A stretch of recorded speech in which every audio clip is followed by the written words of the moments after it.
You got a haircut since last time I saw you. Did you join the Marine Corps? Very nice. That whole boot camp, man. I hear that's very intense. Nice. Dave Ayler tells me, like next week, he said, I said, did you tell Jeremy? He said, I told Polo. He may or may not be out next Friday, and then the next Monday or Tuesday, depending on the Friday. So get ready to expect the unexpected, apparently. And before we're done here, you're going to have to make your Super Bowl prediction today. Going to get you on the record so we can mock you on Monday, unless you nail it.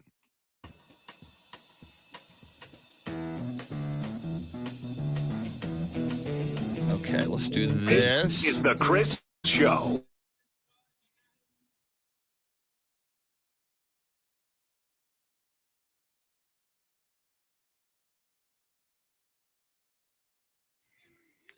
Here we go.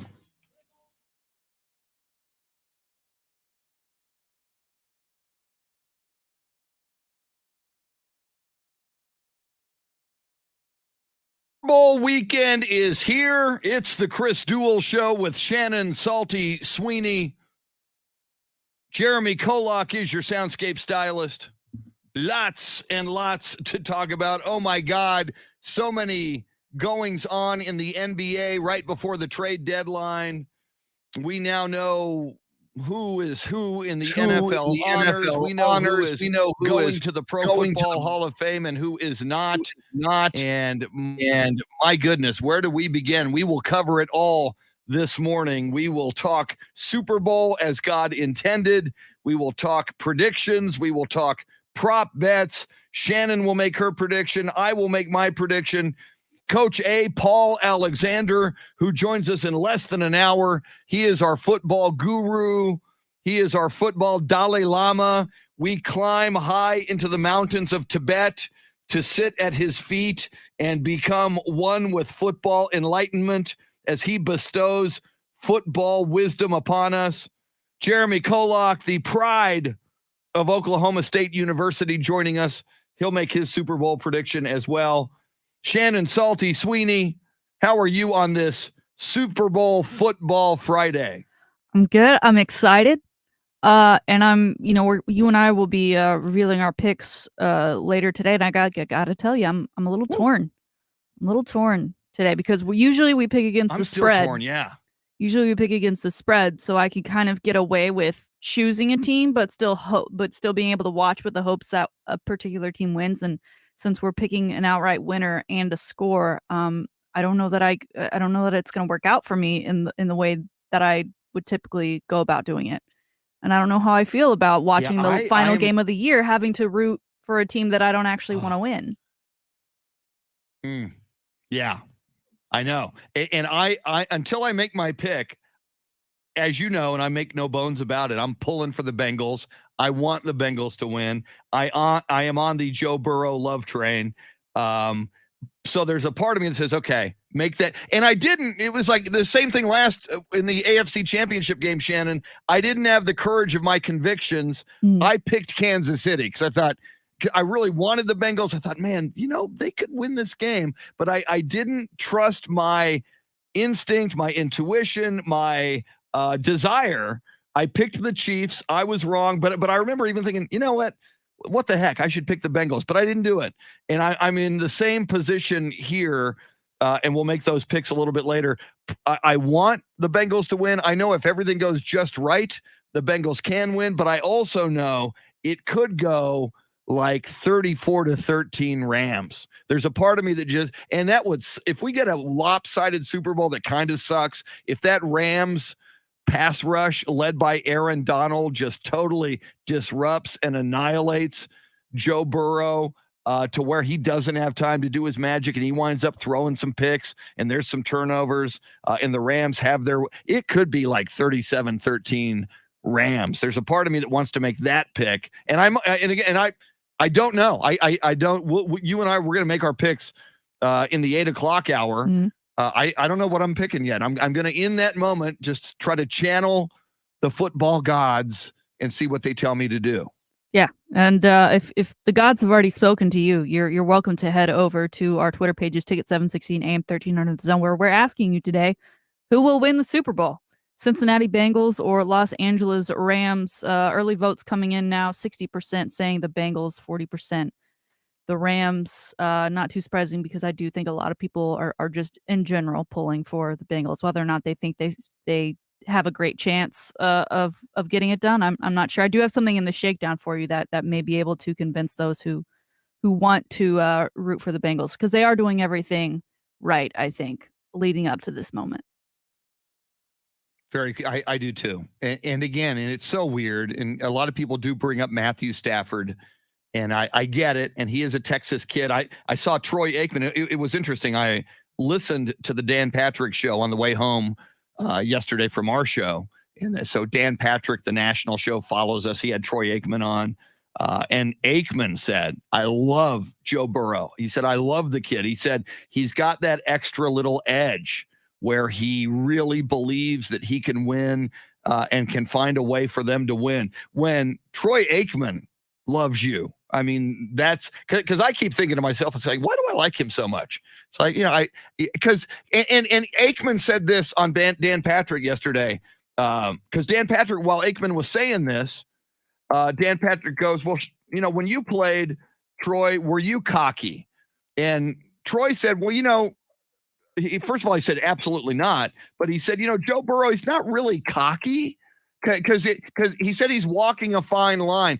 I was just doing the news down the hall in the 5 o'clock hour at 1200 WOAI, and I asked the news anchor Charity McCurdy.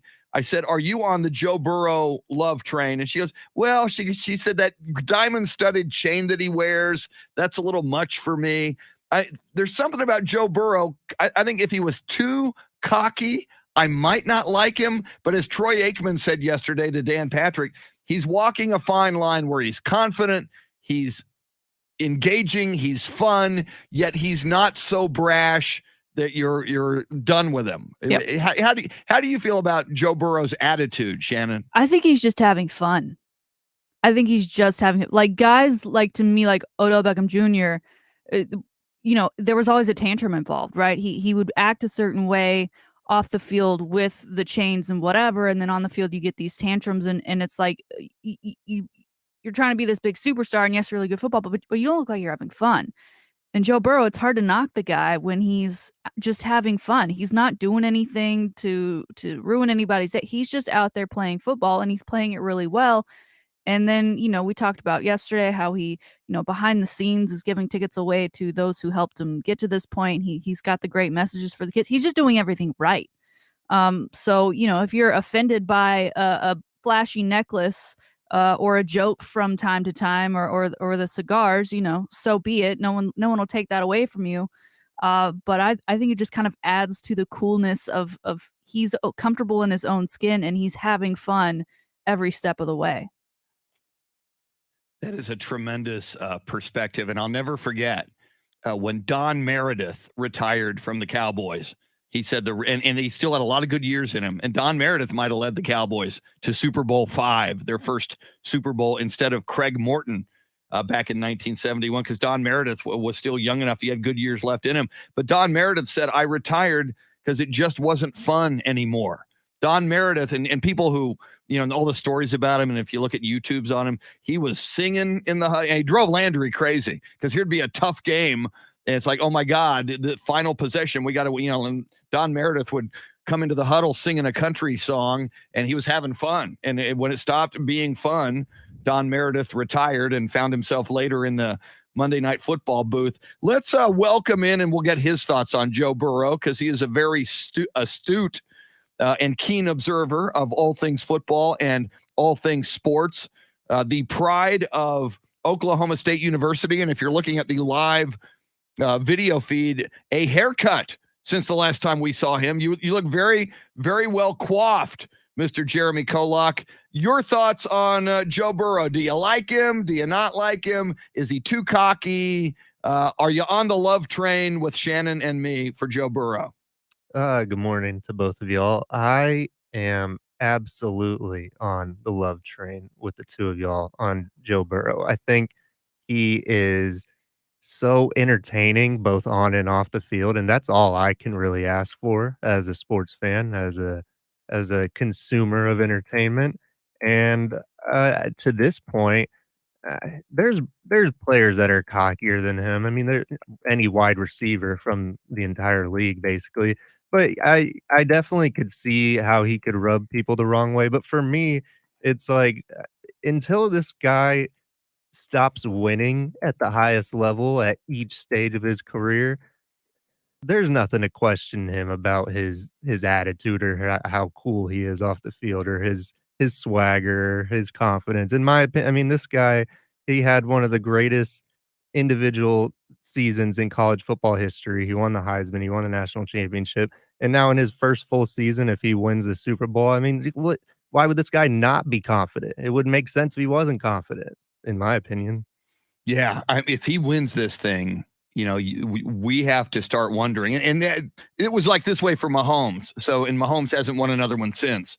But you have to start wondering: is this guy going to have a career, on a level of like a Brady or a Joe Montana? And it's funny, and you use the term "cool," Jeremy. Joe Montana was doing an interview yesterday at the Super Bowl, and one of Joe Montana's nicknames when he was a player was Joe Cool. And somebody asked Joe Montana, would you be okay if people started calling Joe Burrow Joe Cool? And Joe Montana was funny. He said, "Hey, I'm too old to be cool anymore." He said, I'm old now. I'm no longer cool, so he can have it. I'm not Joe Cool anymore. So that, and Shannon, one of the amazing, you talk about his confidence and that he's having fun. The very fact that he is sacked so often with that suspect Cincinnati Bengals offensive line coming off the injury, even if it wasn't coming off the injury, a young quarterback in his second year getting his butt pummeled because he's getting sacked frequently by that offensive line that can't protect him as it should. That would make so many other young quarterbacks throw the ball early and get a pick, not not know when to just eat it. And Paul Alexander made that point, and Paul's going to join us at 7:05 this morning. In that Tennessee Titans game, part of the reason the Bengals won that one is Joe Burrow knew when they were bearing down on him when to take a sack and not throw the ball and have it get picked, because you're not able to get the ball off correctly because the guy's about to nail you to the ground. Your average quarterback would try to get rid of a ball. I think he was sacked 9 times in that Tennessee Titans game. And you would never think, Shannon, about a quarterback multiple times making the right decision by taking the sack. Yep. As opposed to trying to work his way out of it and throw the football. Especially a guy who took a sack the previous year and got knocked out, tore a couple ligaments in his leg, and then had to rehab. Mm-hmm. And it was a question of whether or not he'd be ready to go for this season. And then the fact that he's still taking the hits when necessary and making the smart play, and confident enough and cool enough to take off and run when he sees that his options aren't open, but that he can get a couple for his squad and again, put himself and his body on line. And I think that all goes back to him having fun, right? When you're having fun, it is a game, and when you're having fun, you're not overthinking it. You're just playing. You're not thinking about maybe certain consequences. You're not being too over analytical. You're just seeing what options are available to you to make the best move, and he's just really great at it. And I hope this isn't a fluke. I hope this isn't the last we see of Joe Burrow, that the Cincinnati Bengals kind of revert back to what we've known them to be for so many years, because I'm just having fun as a fan of football, having them be a part of the conversation of great teams that we've got right now in the NFL. Yeah, it is so much fun. And we've got so much to talk about all morning. And Shannon, we will certainly get into the NBA. There were big trades, your marquee trade across the league, James Harden being dealt to Philadelphia for Ben Simmons. And so they moved James Harden. And funny moments last night, that NBA draft for the All-Star game between LeBron James and Kevin Durant. And we'll get into that, how James Harden was picked last and Durant kept passing on opportunities to draft his former now teammate, James Harden. We'll get into that. But of course, Shannon, in San Antonio and around Texas, what the Spurs did in a couple of trades, the biggest shocker to a lot of Spurs fans that they would send Derek White to Boston. Along the way, they also gave up center Drew Eubanks and Thaddeus Young, but Derek White was one of the fan favorites. Shannon, you look at his numbers, what the numbers he's put up since 2017 with the Spurs. I mean, the numbers across multiple statistics. I see in the Spurs press release, he was comparable to David Robinson, Willie Anderson, and Tim Duncan as far as the numbers he put up in multiple statistics, from points to rebounds to steals to assists. Spurs accumulated a lot of draft picks in the upcoming NBA draft. Your take on what you saw the Spurs do yesterday? I gotta say I was a little surprised, because you and I have talked about it before, about how they don't wheel and deal all that much. It's just not something that they're known for. And we've been talking about how they're going with the young guns, and they're changing the way they do things. And I guess to continue that change, they felt that these moves were necessary, particularly in acquiring all of those draft picks. It'll be interesting to see, especially as tournament time rolls around, what guys kind of stand out from the pack and who we may be looking at as a future Spur. Yeah, and there's some people saying even if the Spurs don't win a big draft pick in the lottery, because they've got like 3 in the first round now, including theirs, theoretically, if they see a guy at number 1, or if they see a guy at number 2 or 3 or 4 that they really, really want, they could package some of those draft picks to move up. Some people are assuming, the Spurs might get a number 5 ultimately, or a number 6 in the upcoming draft. So they could either have 3 really good first rounders, and don't forget, they just got Josh Primo at like number 12 in the last draft. So they could get some really good ones. They're really good at drafting and player personnel, or they could package those and move up and get somebody who could be a transcendent future star. We got so much to talk about, mainly the Super Bowl, because it's Super Bowl weekend. It's Super Bowl Friday. As I mentioned, Coach A, Paul Alexander, just after 7:00. Your chance to win $1,000 at 7:20 and at 8:20.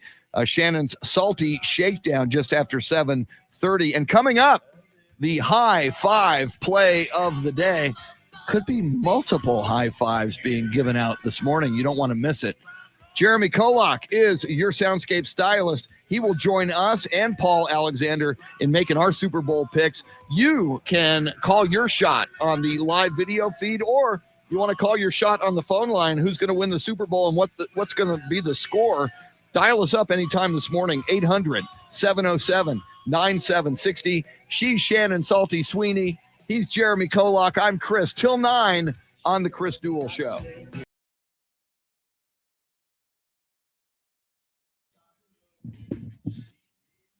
Good morning, Beth Settle. And good morning, Russian bot. There's a Russian bot. Welcome in. Always good to have the Russian bots in. Putin, Pooty Poot, and your Russian bots. All right, who do I see in here? Jerry Patty Lauder from the River Center Comedy Club back in the day. Good morning, Jerry. Jesse Bratton, Hector Gomez, Sam Tobias, Pendejo, a.k.a. Tracy Bogert, picking the Bengals by 4. I hope you're right. Wes Perkins, John Williams, Sam Tobias. I think I said your name. Luisa Alanis, James Rippey. I think I said Jesse Bratton. And Marcus Valdespino. 3 first-round picks. How cool is that, man? And again, we've always said it. In Pop, we trust. In R.C. Buford, we trust. Brian Wright, now the general manager. I got a feeling they see something in this draft that they really like. And those 3 first-round picks, I think, are going to be put to good use. All right, I'm going to get some coffee, because I was up an hour earlier this morning to go work WOAI's news. Eric Schultz. Look at Eric Schultz in here. Hello, Eric. Eric says Burrow is exceptional, but I think a lot of credit has to be paid to Jamar Chase. Absolutely. And since he's front office, who took him, not drafting an offensive lineman, instead went with his LSU go-to guy. Eric, excellent point. Totally agree with you. I think Joe Burrow would agree with you. I mean, obviously, they're in the Super Bowl. Eric Schultz, loving what the Spurs did.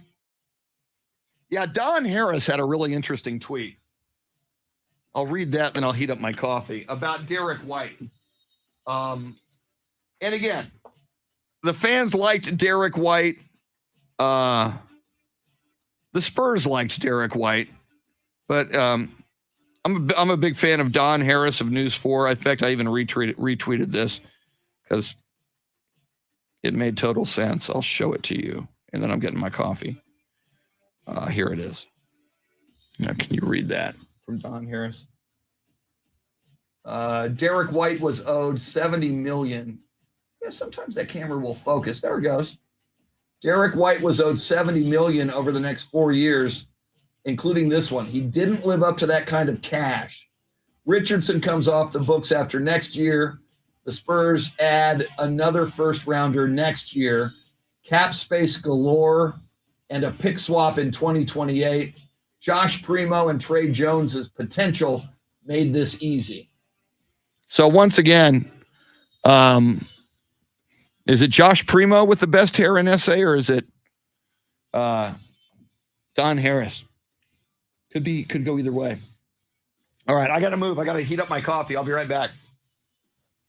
Speaking of the best hair in San Antonio, I'll treat you to the new haircut from Jeremy KOLOK right there, baby. He's got that hair going on. I see a GQ cover in his future.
All right.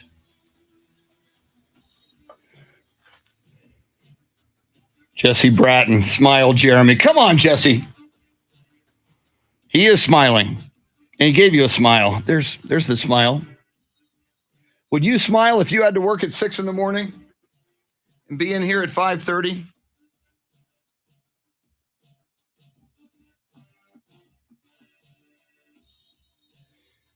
Sam Tobias says, I wish Derek White the best in Boston. Sucks to see him get traded, but this is a business.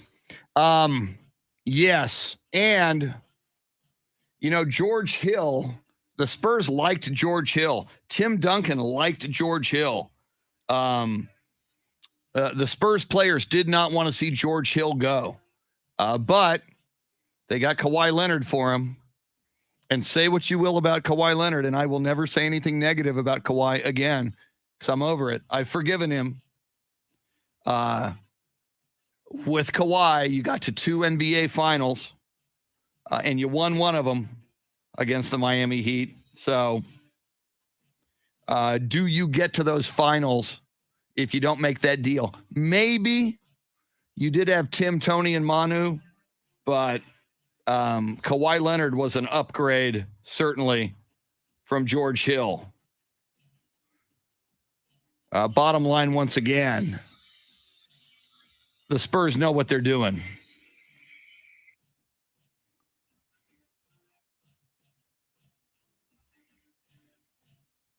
Yeah, look at that from Jeremy KOLOK. I might have to get Jeremy to underscore that on the radio here in a moment. Good morning, Joe Garcia.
Sam Tobias.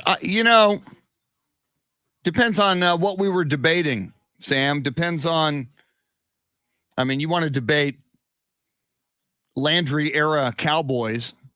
It might be me. You want to debate Spurs, perhaps. Pat McAfee's very good. Mike Taylor's very good. So I think it depends. It all depends on what is being debated. There would be some scenarios where it would be me. There would be some where it would be Mike. There would be some where it would be Pat McAfee. I like Pat McAfee a lot. I've been looking in on his show / podcast more and more. He's clearly got the goods.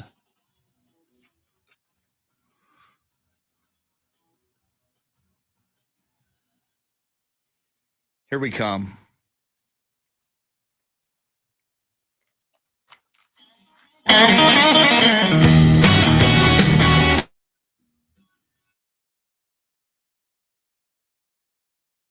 We're back. It's the Chris Duel Show with Shannon Salt. Join in by dialing 1-800-707-9760. We love taking your calls. Jump in here at any time. You can call your shot on the Super Bowl and why. Some excellent conversation on the Super Bowl on our live video feed. Eric Schultz joining us from the Dallas area. We were talking about Joe Burrow, but he points out Joe Burrow is exceptional, but I think a lot of credit has to be paid to wide receiver Jamar Chase.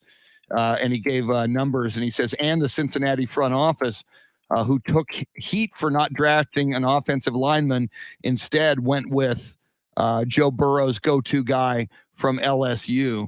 So that was an outstanding take there by Eric Schultz as well. And I do, before we do the high five play of the day, we had a very good comment from Jeremy KOLOK on the live video feed, our Soundscape stylist. Jeremy, we were talking about what the Spurs did yesterday in 2 separate trades. And among what happened was Derek White winds up going to the Boston Celtics. Drew Eubanks and Thaddeus Young get moved to Toronto. Spurs get Josh Richardson, Romeo Langford, Goran Dragic, and a whole bunch of draft picks, including first-round draft picks. And you had a very astute comment on the live video feed, and love to hear you echo that on the radio now. Well, I just said, in my opinion, the Spurs turning Thaddeus Young, who's a fine player, just way past his prime, and of no use to the Spurs right now, turning Thad Young, who is on an expiring contract, into a first-round pick into this trade. Obviously, there was other assets, but that is nothing short of wizardry. I mean, that's trade magic. That's front office magic. And obviously, I mean, I don't know everything that goes on behind the scenes in those deals, but you only find out who wins those silent auctions. But to me, that almost says that there was like a market for Thaddeus Young, because there's no way that someone just comes to the Spurs and says, "Hey, we'll give you a first round pick for Thaddeus Young." Like Yeah. you negotiate into that. So that says to me that there was other teams like trying to get Thaddeus Young, which is interesting. And for the Spurs, sorry, I don't mean to. I love NBA trade deadline day. I think I had so much fun yesterday. I know it's Super Bowl weekend, so I'm transitioning back to football, but I'd had a blast yesterday. I think it was awesome for the Spurs specifically too. They're not this active usually historically because they haven't needed to be, but they did exactly what they needed to do yesterday. They got rid of pieces they needed to get rid of. Nothing against Derek White. No. If I've seen him at a smoothie place before, he's been very nice to me. Nice guy, but good riddance to him. We needed to get rid of the contract and whatnot, just move forward. And this looking around the league, there's a lot of teams that wanted to make moves, but couldn't, like the Rockets with Eric Gordon, or you know what I mean? And not to mention the Lakers, the Knicks. So I'm just really happy with what the Spurs did. I think obviously they're moving in the right direction of this rebuild, but they just front office wise, they had a great trade deadline day.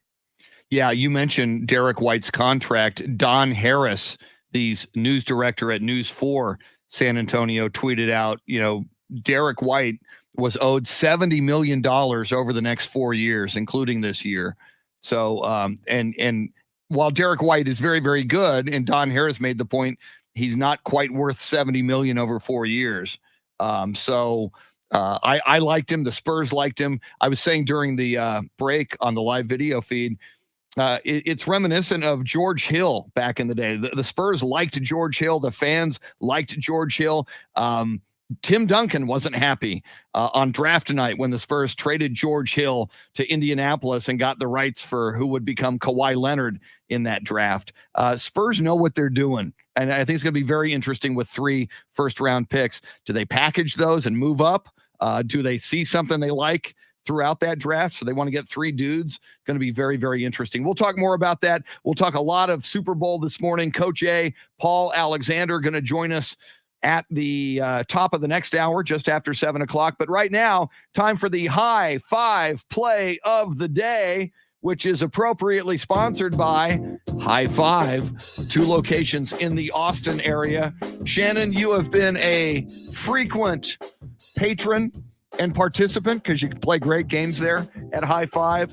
Tell the people what they're going to find at High Five locations. Yes, High Five, great place for bowling as well as laser tag, virtual Top Golf, and so much more. And it should be a pretty nice weekend. It shouldn't be too chilly. So if you want to hang out outside and play some cornhole, maybe some oversized dominoes or something of that nature, get over to High Five on Anderson Lane. They've got a great little patio area as well as TVs, so you can keep up with all the sports, Olympics, college basketball, and obviously the Super Bowl. It'll be a great place to watch the game at High Five. Today's High Five, Chris, as you mentioned, going to multiple people. Last night, the NFL honors took place to honor those that played this past season, as well as officially announce the 2022 Pro Football Hall of Fame class. We're just going to run through the winners and recipients of all of those awards last night. Feel free to jump in if either of you have a comment. We just talked about the Bengals fans not particularly pleased with the draft choice of Jamar Chase, just because they felt like there were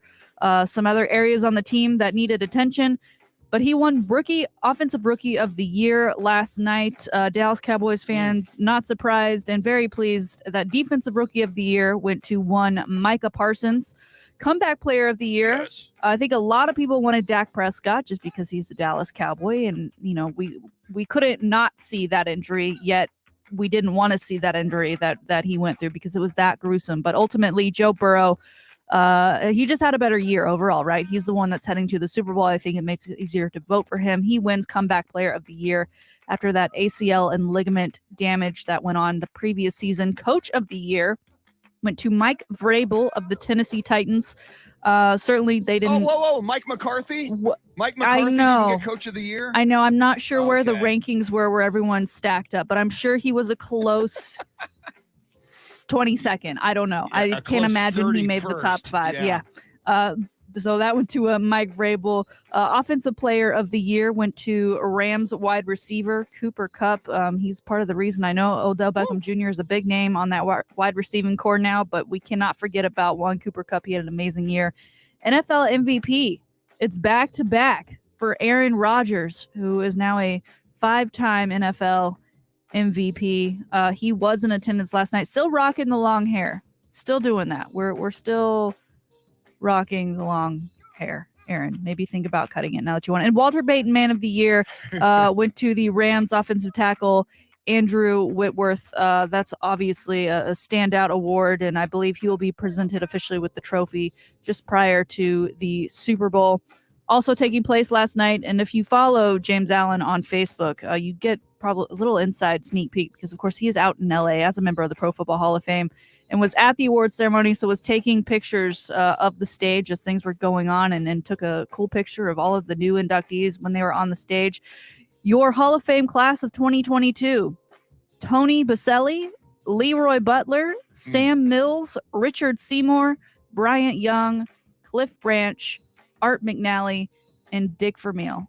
So a high five to all of the winners and the prestigious class of 2022.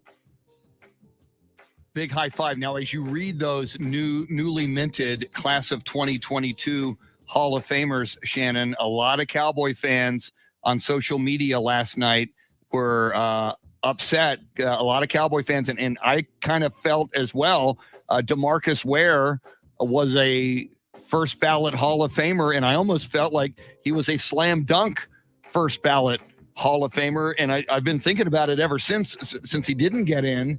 You know, maybe after the last 2 back-to-back, and they combined them, Pro Football Hall of Fame inductions, there were 3 Cowboys involved, Jimmy Johnson, Cliff Harris, and Drew Pearson. I wonder if there was maybe some Cowboys fatigue among the voters. Maybe they got a little tired of the Cowboys. What do you think? Are you angry DeMarcus Ware is not among the enshrinees this year? A lot of these players that were inducted this year, a little before my time of being locked in to the NFL. So, and obviously I got to watch Ware play, and he was a big part of, my Cowboys upbringing. So it's hard for me to sit here and compare him to those that I am not familiar with. I'm sure he'll get in at some point.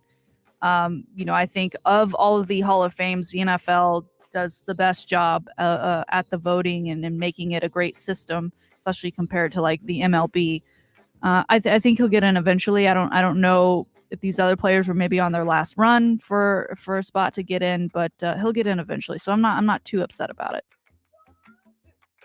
Another one in a moment. I want to ask Jeremy his thoughts on DeMarcus Ware not getting in, but there's another Zach Thomas, who again is before your time, Shannon and Jeremy, but he's been up a number of times to get into the Pro Football Hall of Fame, has not gotten in. He released a statement yesterday that was tweeted out by the Miami Dolphins.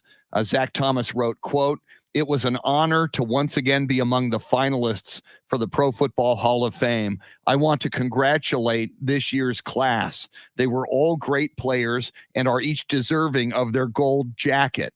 I also want to thank the Miami Dolphins fans who continue to be so supportive. You guys are the best," end quote.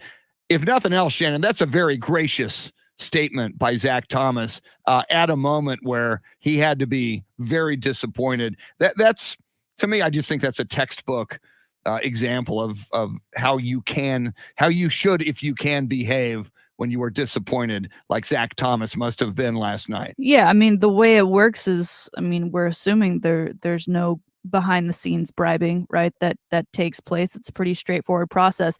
What your commitment and your test taking has already taken place. All you can do as a player now is sit back, and you're in the hands of the voters. And I think if you're truly a great player and a student of the game, you're aware that all of those that are on the ballot are worthy just as you of a gold jacket, but not everyone can get one. Yeah, I see a comment from Marcus Valdespino on the live video feed. He says, DeMarcus Ware and Texans wide receiver Andre Johnson better get in next year. Yeah, the Houston Texans were really thinking Andre Johnson had a shot. Oof. Jeremy KOLOK, you're a Cowboys fan. DeMarcus Ware, lots of Cowboy fans upset on social media last night. Do you think he got robbed? Do you think he was deserving of being a first ballot Hall of Famer?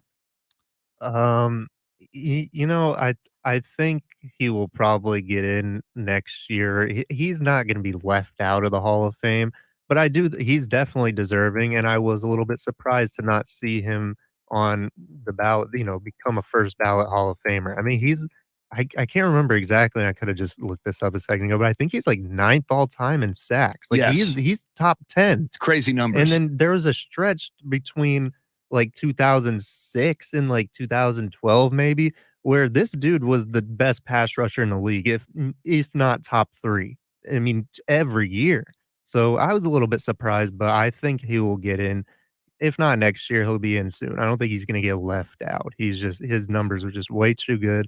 And then once you add that Super Bowl ring to your resume as well, I mean, yeah, I don't see how he gets left out in the long run. Yeah, which and Cowboy fans will know, and I see Sam mentioning this on the live video feed. DeMarcus Ware did go to the Denver Broncos, did get his Super Bowl ring there. As it turned out, that was a good move by DeMarcus Ware because Cowboys weren't going to the Super Bowl, and they still haven't. Shannon, you mentioned as well, though, and I think it's a big moment. Aaron Rodgers, even though you're not digging his long hair, 2 in a row MVP awards. He's now won 4 MVP awards, and we might play his audio a little bit later. I was listening to LeVar Arrington on the show before us, 2 Pros and a Cup of Joe. Aaron Rodgers in his acceptance speech thanked the Packers, thanked the fans. He said, "I want to thank you for the memories." To LeVar Arrington and to some others, Aaron Rodgers' speech kind of sounded like a farewell speech. Some people wondering, is he just going to walk away? Because he can't just go to another team. The Packers would have to trade him. And if they don't trade him, he has 2 options, play for the Packers or retire. So it looks like we might be in for another offseason of Aaron Rodgers drama. But, Aaron Rodgers, say what you will about him, and it was a very disappointing end to the season as the 49ers beat them in that frigid Lambeau Field divisional playoff game. But dude's MVP once again. You can't really sneeze at what he's able to do in the regular season. Yeah. And for that, that just adds again to the drama, right? I mean, that was part of it last season. Well, why would the Packers as an organization want to get rid of this guy when he's the current and reigning MVP of the league, and now he's got a back-to-back? Once again, why? I mean, it feels like we're deja vu at this very moment, and it'll be interesting to see if him winning that back-to-back is like, hey, look, I did this for you. It wasn't my fault that we didn't get to the Super Bowl. Clearly, I played well enough. Again, I won the MVP. I don't know what those arguments are going to be like behind closed doors, but it's going to be hard to see him in another uniform win. And if that does take place, because I don't think he's done playing. I don't think he's going to surprise us and just retire. Yeah, and I've said this a lot. The Packers, this all stems from their drafting Jordan Love at quarterback, not telling Aaron Rodgers in advance, and moving up in the draft to draft Jordan Love when they could have got other assets to help them get over the hump and get to the Super Bowl. Packers need to say, Aaron, we love you. We're going to trade Jordan Love. We're going to get a conventional backup quarterback. Let's have you hang around for another couple years. Aaron Rodgers don't come around very often. You get an elite quarterback in the NFL, your one job is make him happy, keep him happy, especially if he has you on the cusp of Super Bowls. Coming up, speaking of Super Bowls, let's talk about this one, Super Bowl 56 between the Cincinnati Bengals and the Los Angeles Rams. Our go-to football guru Coach A, Paul Alexander, his thoughts on everything we just discussed. NFL honors, Hall of Fame, but most importantly, Super Bowl 56 and his pick for the Super Bowl coming up. Don't go anywhere. Lots coming at you on the Chris Duel Show.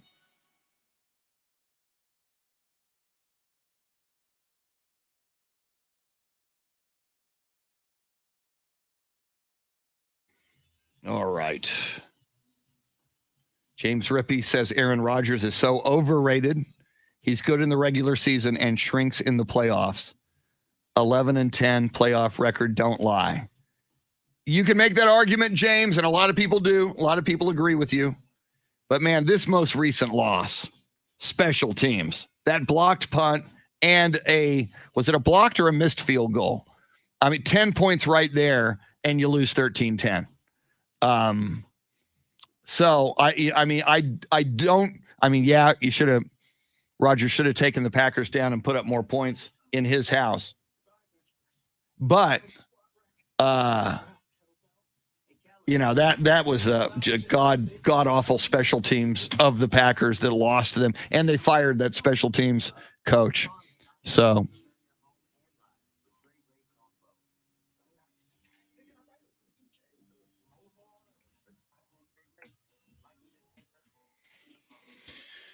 all right. Yeah, I go back and forth on Aaron Rodgers. I mean, I obviously don't like the attitude. It is weird. He doesn't talk to his family, doesn't talk to his parents, doesn't talk to his brother. He's a drama queen, but he's a darn good quarterback. And when the Packers did that, I get it. His distaste for their bringing in Jordan Love. Coming up, Coach A, Paul Alexander. Always outstanding. Next week, beginning on Thursday, Paul will be in here with Shannon. I'm taking a little time off, which I always do during the NBA All-Star break. So it'll be Paul with Shannon on Thursday, Friday, which will be cool.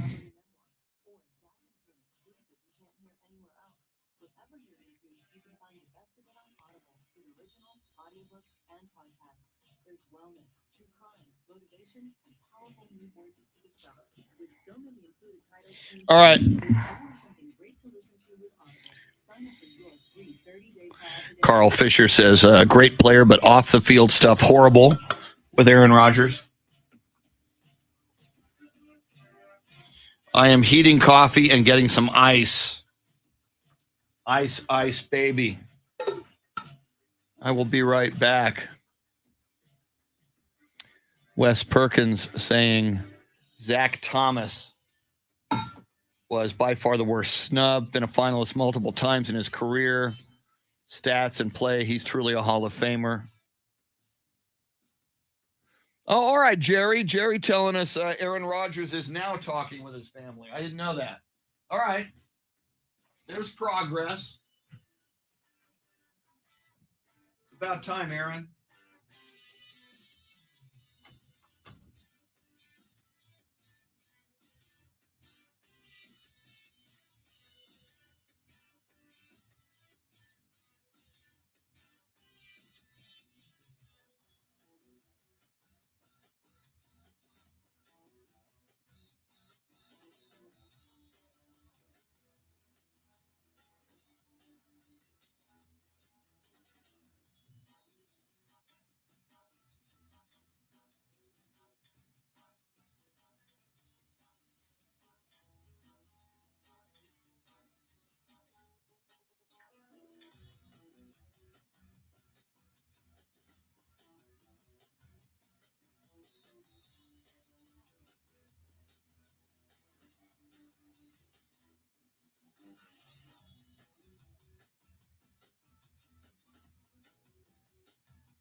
Yeah, Jason brings up one of my biggest pet peeves. When you add a Hall of Famer posthumously, when you don't have to do that, most notably that come to mind for me, Bob Hayes, Dallas Cowboys wide receiver. One time the world's fastest human, won gold in the 100 at the 1964 Tokyo Olympics, revolutionized the position of wide receiver and therefore forced NFL defenses to come up with the zone defense because people couldn't stay with him one-on-one. Ken Stabler is another. So yeah, if you can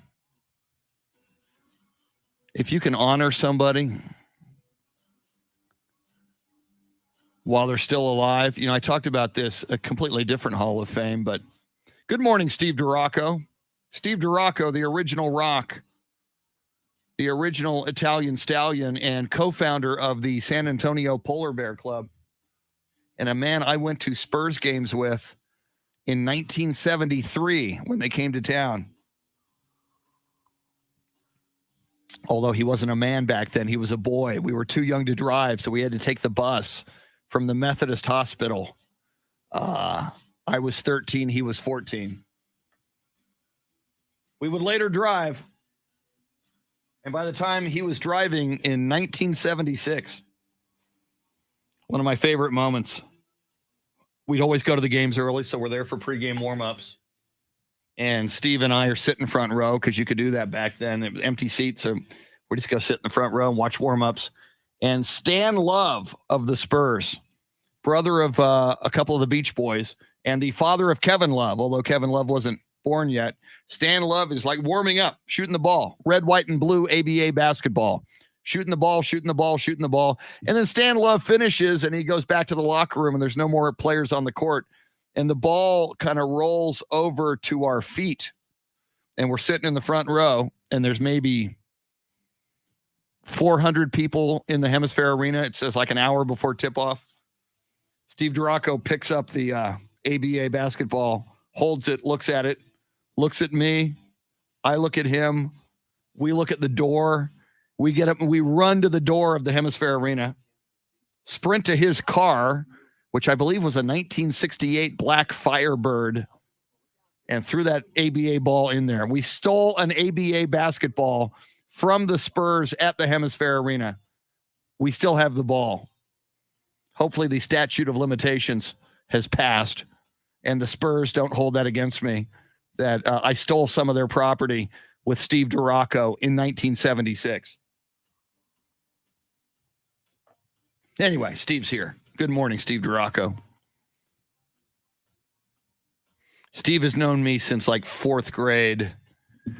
He knows where all the bodies are buried.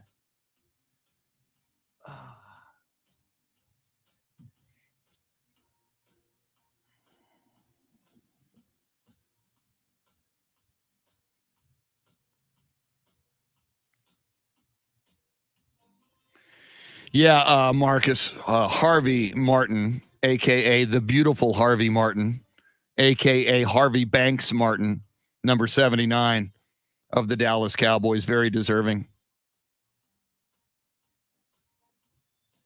Steve Duraco, yes. Steve Duraco and I have committed a few crimes over the years. We were once arrested in Selma, Texas. His yellow Chevy Love truck. I got to check with Jeremy. You're remembering to call Paul, correct? Okay, just checking. So anyway, it's the late 70s. We're driving, I think, to Canyon Lake, and the beer is in a ice chest in the back of his truck, and we're going like 70 miles an hour up I-35, and I'm young and stupid, so we both want beer, and instead of pulling over, I said, I'll just get it. So I climb out of the window of the truck into the bed of the truck to get the beer and then climb back into the window while Steve continues to drive 70 miles an hour north on I-35. The Selma Police Department police officer in his cruiser was not impressed by my beer retrieval. Pulled us over. I was ultimately cited for disorderly conduct. That's what the ticket was. Disorderly conduct, as opposed to being a stupid teenager.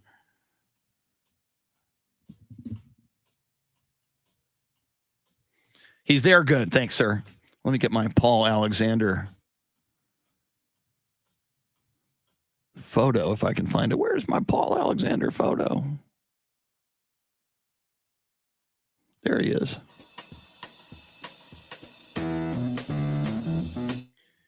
Gonna mute for a moment because of our friends at Facebook.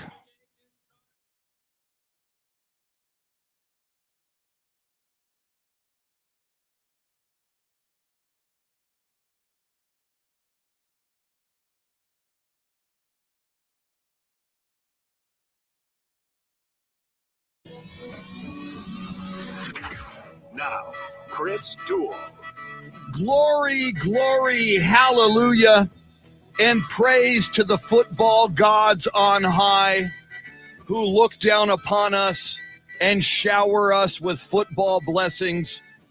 And no greater football blessing than a Super Bowl, in this case, Super Bowl 56 this weekend between the Cincinnati Bengals and the Los Angeles Rams. Welcome in. It's the Chris Duel Show with Shannon, Salty, Sweeney. Jeremy KOLOK is your Soundscape stylist. Coming up at 7:20 in just a few minutes, your chance to win $1,000, the Grand in Your Hand cash contest. But nobody better to talk football with, our favorite football guru. We climb the mountain to sit at his feet and have us impart football enlightenment upon us. He is the one, the only, Coach A, Paul Alexander. Coach, how you doing this morning? Chris, Shannon, Jeremy, very well. Always look forward to this. And, you know, we've all had our coping mechanisms for the last 2 years. Mine has been football. So I just want to get wrapped up as deeply in football as I possibly can for the rest of the weekend and then on into Monday. Well, and Paul, Shannon and I have been talking about it. The perfect kickoff to the weekend last night was the NFL honors, where we learned who the MVP was, Aaron Rodgers, offensive, defensive player of the year, rookies of the year, and more.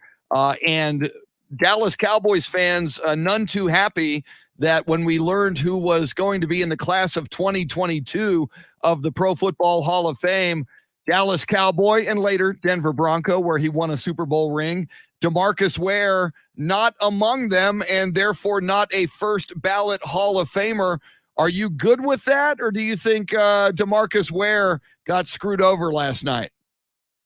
No, I think it shook out pretty much the way it should have. I mean, he's going into the Hall, and sometimes I think we get a little too obsessed with this first ballot thing. I don't think anybody is in any way dissing DeMarcus Ware. On the other hand, could that have been a bigger diss than it was to Dak? I cringed. I mean, there was a message being sent there. Well, and Paul, talk about that message, because and as you're mentioning, Joe Burrow, comeback player of the year, not Dak Prescott. Talk about that. Yeah. Okay. Let's think about this. If you had taken that comeback player of the year vote in October or November, it would have been unanimous. It would have been unanimous. And so here's Dak sitting there, and he doesn't even get a chance to get out of his chair. And he's, you know, this would be kind of embarrassing to anybody. So you see a Super Bowl-bound quarterback doing a Zoom acceptance speech on an award that everybody thought had been completely wrapped up. Here's my feeling about this. That wasn't just benign neglect. That was an open diss. I think there are people sending Dak a message right now that they're just not real cool with him. And I think his career, at least his reputation, at least his stature in the game, is now at a crossroads. I felt horrible for him. I'm glad you touched on it, Paul, because I was wondering the same thing, and obviously there was some crowd reaction when Dak was not announced as the comeback player of the year. I have to wonder if the voting was just straight because Burrow, who yes had a great season, but he's in the Super Bowl, and Dak and the Dallas Cowboys didn't make it past round one of the playoffs. Also, last night, Aaron Rodgers wins NFL MVP back-to-back years, his 5th overall. He kind of has some words for the Packers and thanking that organization and the fans. Now that he is in the offseason, he's won this award yet again. Are we ready for a rinse and repeat of what we got last offseason? I don't think it's going to play out the same way chronologically because I think Rodgers kind of learned his lesson. And I do want to say this. One, it is a regular season award, and Aaron Rodgers was the proper recipient. You could have made a case for Brady, but they got it right. And I want to give Aaron Rodgers some credit. I thought his acceptance speech last night was very gracious. It was self-deprecating. He poked a little fun at himself. He kind of took his lumps. But the other thing, did you guys have the same impression I did? That speech was written and delivered exclusively in the past tense. Paul, yes. And the one part when he says to the Green Bay Packers fans, thanks for the memories. I mean, as we all know, Bob Hope, when he would sign off with a Bob Hope special back in the day, the song he would sing when he was saying goodbye was thanks for the memories. I got that. I heard LeVar Arrington on national radio comes on before us, Paul, 2 pros and a cup of Joe. LeVar Arrington said he felt that. You felt that. So, all right, if it's past tense, Paul, what do you think? I mean, he can't leave Green Bay as a player unless they trade him. If they want to keep him, you got 2 choices. 1, play for the Packers, or 2, retire. What do you think might happen with Aaron Rodgers? I think there's something to this idea that where there's smoke, there's fire. There could be something to this Denver thing in particular. But if I had to place a $5 wager right now, I would say he's played his last game for the Packers. Now, we know how mercurial he is. He can change his mind, etc. But I was very much getting that vibe last night, that he wanted to wrap up his, 18 years in Green Bay, and he really wanted to make amends for some things. I give the guy credit for acknowledging that he made some really horrifying mistakes and really came off in an extremely unbecoming way at times this season. Okay, we've all done that. I think the guy owned it. I thought he addressed it, and I did recapture a large measure of respect for him. Not that I had lost all of it, but I thought he handled himself really well.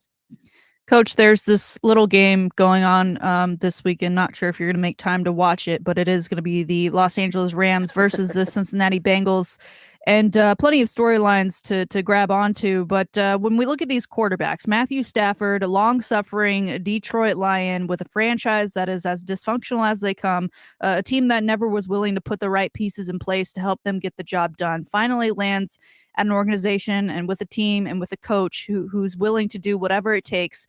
They finally get to the Super Bowl. Joe Burrow, officially your comeback player of the year from a team that just years ago was the worst in the league, now Super Bowl bound. Assuming or not assuming, but if neither of these quarterbacks were to get back to the Super Bowl, whose legacy would really ride on this win more so than the others? Joe Burrow, that he gets one early on in his career but can't do it again, or is it Matthew Stafford, who would have struggled for years and years with one organization, finally makes a switch and he finally gets his ring? I think Stafford's got more pressure. I really do. And I like Matthew Stafford. I always have. He's done a wonderful job here in the playoffs. He's played really clean football for 3 straight games and great football for the last 2. I don't know. I'm not wishing this on him because I like him, and I've always liked him as a player. I like him as a person. But let's not forget that Matthew Stafford threw more pick sixes than any other quarterback in football this year. And a couple of times he looked like Kyler Murray freaking out. I'm not wanting this. I'm not saying it's going to happen.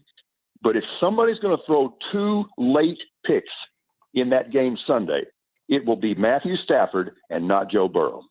Wow. Coach A, Paul Alexander of RadicallyRational.com. And Paul, when you prophesize interceptions. I'll never forget. I was listening to you and your live play-by-play commentary during the Cowboys-Niners divisional playoff game, and you kept saying Garoppolo's going to just wait for it. Garoppolo's going to turn it over. Just wait for it. Here it comes. Wait, boom. It happened. You mentioned the pressure that is on Matthew Stafford. Sean McVay, I think, had a great quote. I love the quote. He says, "Pressure is a privilege."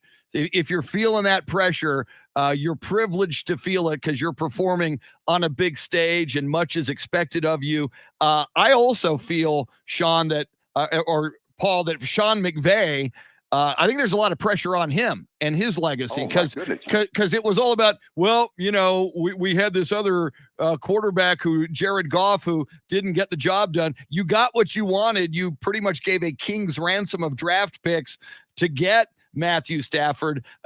Shannon brought up legacy. I think the legacy of Sean McVay kind of on the line here on Super Bowl Sunday as well. Listen, I like Sean McVay. I roll my eyes sometimes that he became this cult figure that, guys were getting hired on the basis of, I once had breakfast with Sean McVay. That's overdone. Cliff Kingsbury, for example. That's overdone. That said, I do think he's a bright mind. But you talk about pressure and pressure being a privilege. Chris, you're just dead on about there being pressure on Sean McVay for a number of reasons, not just because you're in the Super Bowl, because you're playing your home stadium. The last time that he was in the Super Bowl, he lumped up pretty good. You had this high-powered offense that just got absolutely throttled. And my impression of Sean McVay has always been this. I look at the design of his offense, and it really is genius. It's beautiful to watch. But he's one of these coaches, he game plans all week, and everybody's got their 15-play script to start the game, and his script is as tight as anybody's ever been. And they'll reel off those first 15, and they'll make you think, man, they're going to blow this team out of the stadium. And then he hits the bottom of that 15-play script, and it's almost like Richard Gere in An Officer and a Gentleman. I got no place to go. He's got no counter move. And I had the same impression of Steve Sarkisian with the Longhorns this year. Ooh, shots fired, Shannon. Oh, that's tough. That's tough. Coach A, last year in the Super Bowl, the big story going in there somewhere. the big story going in, as far as the teams were concerned, was that high-powered Kansas City Chiefs offense against the Bucs defense that was incredible last season. This year, the storyline seems to be more of the Rams defense versus what has not been known to be a great Cincinnati offensive line, even though Joe Burrow has said a lot during the time leading up to the Super Bowl that he believes in them. He knows that they can help get the job done. What are the keys to victory you're seeing on either side of the ball here, Rams and Cincinnati Bengals? Well, let's start with the one you just mentioned. You have this absolutely withering pass rush in front seven with the Rams, and you have a Cincinnati Bengals offense that has not been able to protect their quarterback. So I think I saw this stat the other day. This is the first time in Super Bowl history that you had a team who has recorded 50 sacks against an opponent playing against an offense that has given up 50-plus sacks. So that's a really huge thing, obviously, for the Bengals to address. What I think they'll do is try to handle it the way the 49ers have historically handled it. We're just not going to give you a chance to hit our quarterback like that. So there'll be a lot of screen passes. There'll be a lot of quick slants off quick play action. They will take deep shots because when you got Jamar Chase, you need to do that. But I think they'll try to keep Burrow as clean as they can. But I also think this, Burrow is really a gunslinger, and he's really a tough guy. And I think he'll take kind of the same approach that he did in that game against Tennessee. And that is, you know what? I'm going to get beat on today, so I'm just going to take it. Coach A, Paul Alexander, with us talking football, talking Super Bowl. His website, radicallyrational.com. As we're approaching 7:20, we'll do this a little bit early, Jeremy, because I want to ask Paul a little bit more about Joe Burrow and this Super Bowl. We do this on the 20s. We're a little early. It's the grand in your hand. cash contest. We do it at the 20s all day until 6:20 p.m. You're going to get a keyword. Somebody is going to win $1,000 right now, and it could be you. Here comes the keyword. Now your chance to win $1,000. Just enter this nationwide keyword on our website. Work. That's work. Enter it on our station website now. Work is the keyword. You take that to either or both of the websites, ticket760.com and or am1300thezone.com. We recommend you take it to both. You double your chances to get the $1,000. Go do that, and you are in the running for $1,000 right now. We'll do this again at 8:20 and on the 20s. He is Coach A, Paul Alexander. Paul, and you talked about this. I remember specifically after that Tennessee Titans win in the divisional round for the Cincinnati Bengals, that Joe Burrow, part of why they won that game is Joe Burrow chose to take a beating and take those sacks when a lesser quarterback would have wanted to get rid of the football and probably thrown a pick. To me, Paul, I find it all the more astonishing because, we talked about him being comeback player of the year, because he sustained the catastrophic injury his rookie year. For him to still be so poised in the pocket and so willing to take a sack and live to throw another day, another down, I find his poise, his grit, and his courage amazing back in the pocket with that offensive line. His maturity is just amazing. I mean, he is so wise beyond his years. And the other thing is, and you see this in great leaders, not just in football or sports, but everything. Man, his teammates love playing with him. I mean, they love playing with him. And even, old veteran Bengal alums like Ickey Woods. I heard Ickey Woods on the radio yesterday, and he was almost like a little teenage girl fan. He was so in love with Joe Burrow. It was beautiful, and it was completely heartfelt. And when you've got that kind of leadership skill, man, late in a ball game, it can be magic. It can be magic, and we've seen evidence of it.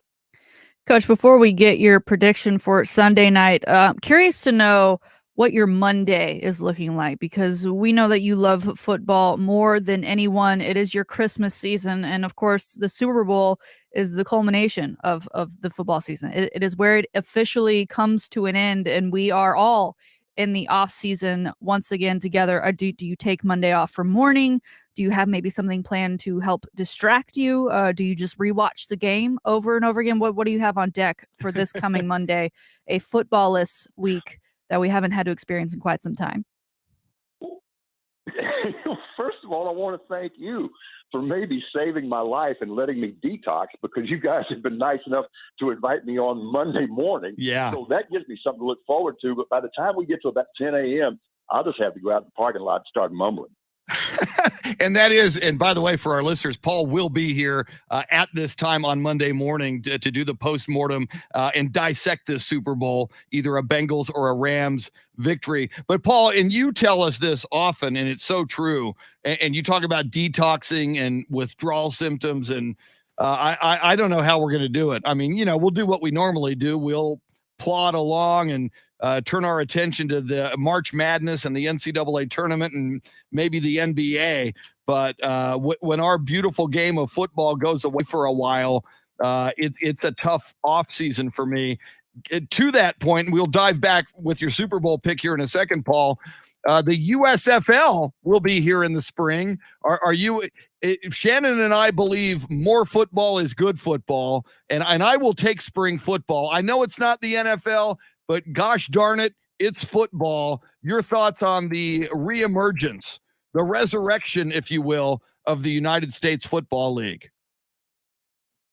As the song says, ain't too proud to beg. Are you kidding? That'll be absolutely great. I'm fine. And the last spring football we saw with the Alliance, that was good football. Mm-hmm. So if they can replicate that, I'm absolutely fine. So if, what's that Sinatra used to say, whatever gets you through the night. So yeah, that will be kind of my blankie and my binky for sure. So I am looking forward to that.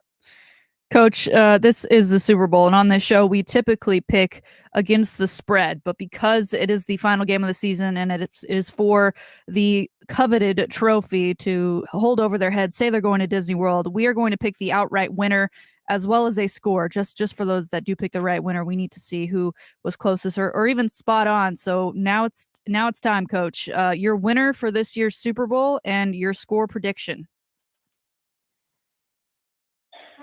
Okay. First of all, let me not bury the lead. I think the Rams are going to win the football game. There are a couple of reasons for it. I also think that the Bengals are going to play really well and really valiantly. And Chris in particular, maybe this will resonate with him. This Bengals team kind of reminds me of the 75 Cowboys. Ooh. The upstart, Mhm.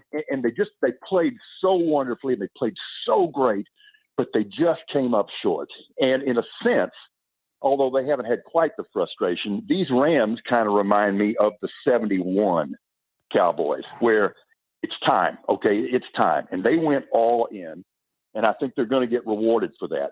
Now, do I think there's a chance, maybe even a good chance, the Bengals can win the game? Absolutely. And there are a couple of keys here. We all think about Burrow. We all think about Chase.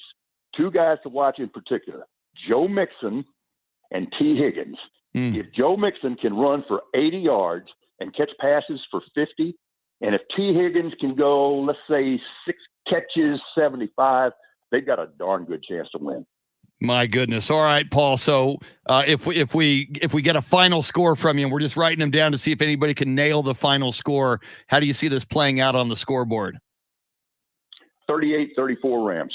38-34 Rams. And for Cowboys historians or people who remember, I love your 1975 Dallas Cowboys with the Dirty Dozen rookies analogy. That was the year of the Hail Mary pass that helped the Cowboys get there against the Steelers. And then the 71 Cowboys, who were always bridesmaids and next year's champions, who just got it done in the 71-72 season. Both outstanding analogies from Paul Alexander. As we mentioned, bonus Paul Alexander Monday after the Super Bowl, just after 7 a.m. And then even more Paul Alexander. And Paul, we can't thank you enough. I'm leaving for a while during the NBA All-Star break, and you have been kind enough to join Shannon on Thursday and Friday of next week. So that's a Radio Gold alert for everybody. You and Anthony Pittman going to be here on Monday, the 21st, and then also on Tuesday, the 22nd with Shannon. So our listeners who love you are going to get a lot of Paul Alexander, which is great news for everybody. And Paul, as we always do, we highly recommend your website, radicallyrational.com. Not just tremendous sports takes and analysis, but real world takes that matter and are very entertaining. How would you describe radicallyrational.com to the uninitiated? Well, we try to make sense out of a world that right now doesn't make sense because we're untethered from facts. And there is something to this notion, and I'll just leave you with this, and thank you for the question here, of history repeating itself. So let's see. We got White House plumbers, Part 2, flush. We've got Rosemary Woods, Part 2, the Gap Band. Think about that. Yep. And once again, ultimately, it won't be about the crime. It'll be about the cover-up.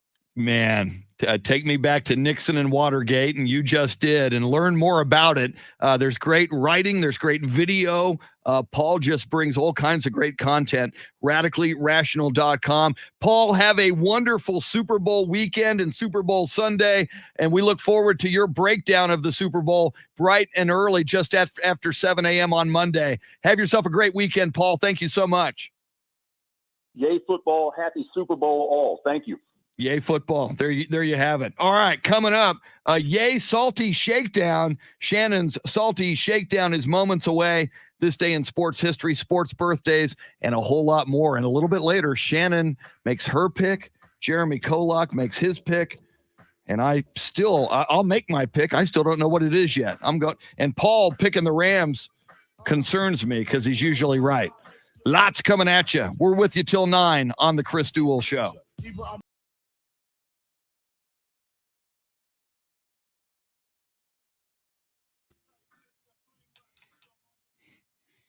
Coach A, Paul Alexander, doing what he does best.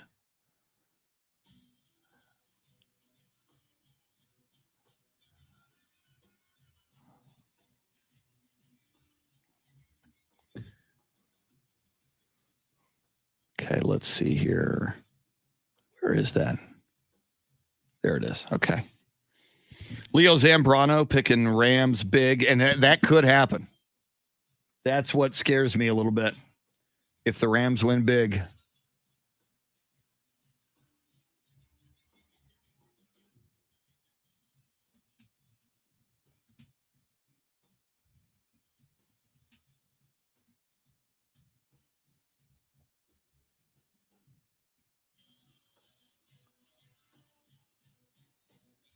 All right.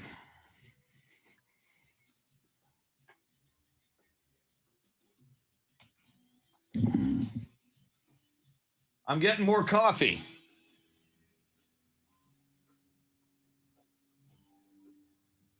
Because I'm more tired than usual today. All right.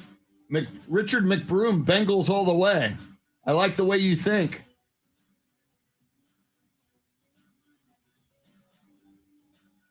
That would work for me. I believe this is my last coffee run. Yep. I'm going to float the coffee keg.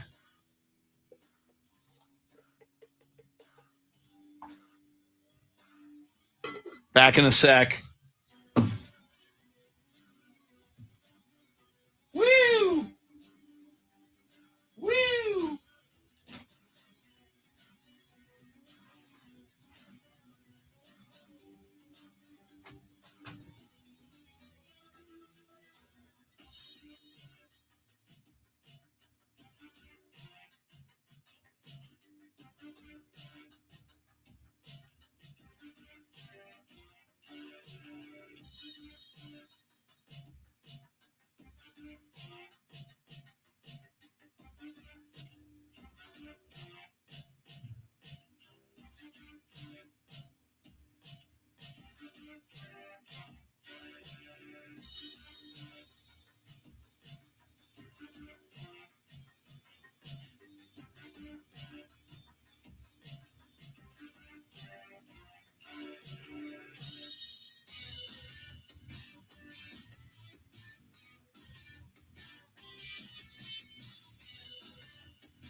All right.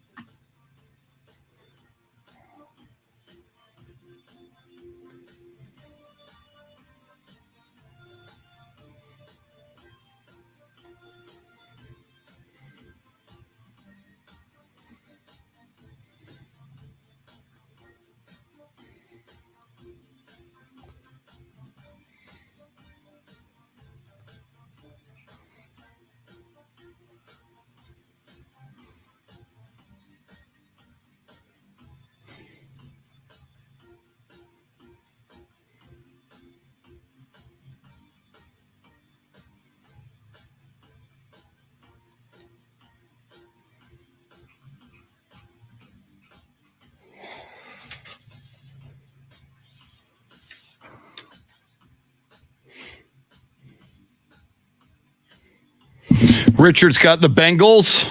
Now, wouldn't that be wild if McPherson, Money McPherson, Scooter McPherson, Evan McPherson, if he would win it again for the Bengals, that would be cool. Oh, Eric Schultz. Eric Schultz picking the Bengals. I like it. Eric knows his football, except he's a delusional Dallas Cowboys fan. His only flaw. That's mine too. Leo Zambrano, would I ever do play-by-play for an esports event? My only issue is I don't have a lot of experience in esports myself. So I would do it, but I'd certainly have to learn. Eric Schultz's daughter, Veda. Veda Schultz has Rams 35, Cincinnati 28. See, Eric, with this screenshot, we've got Veda's pick there, and we've got your pick. So if you nail it, this will still be up on YouTube and Facebook and all over the place. So you can always shot.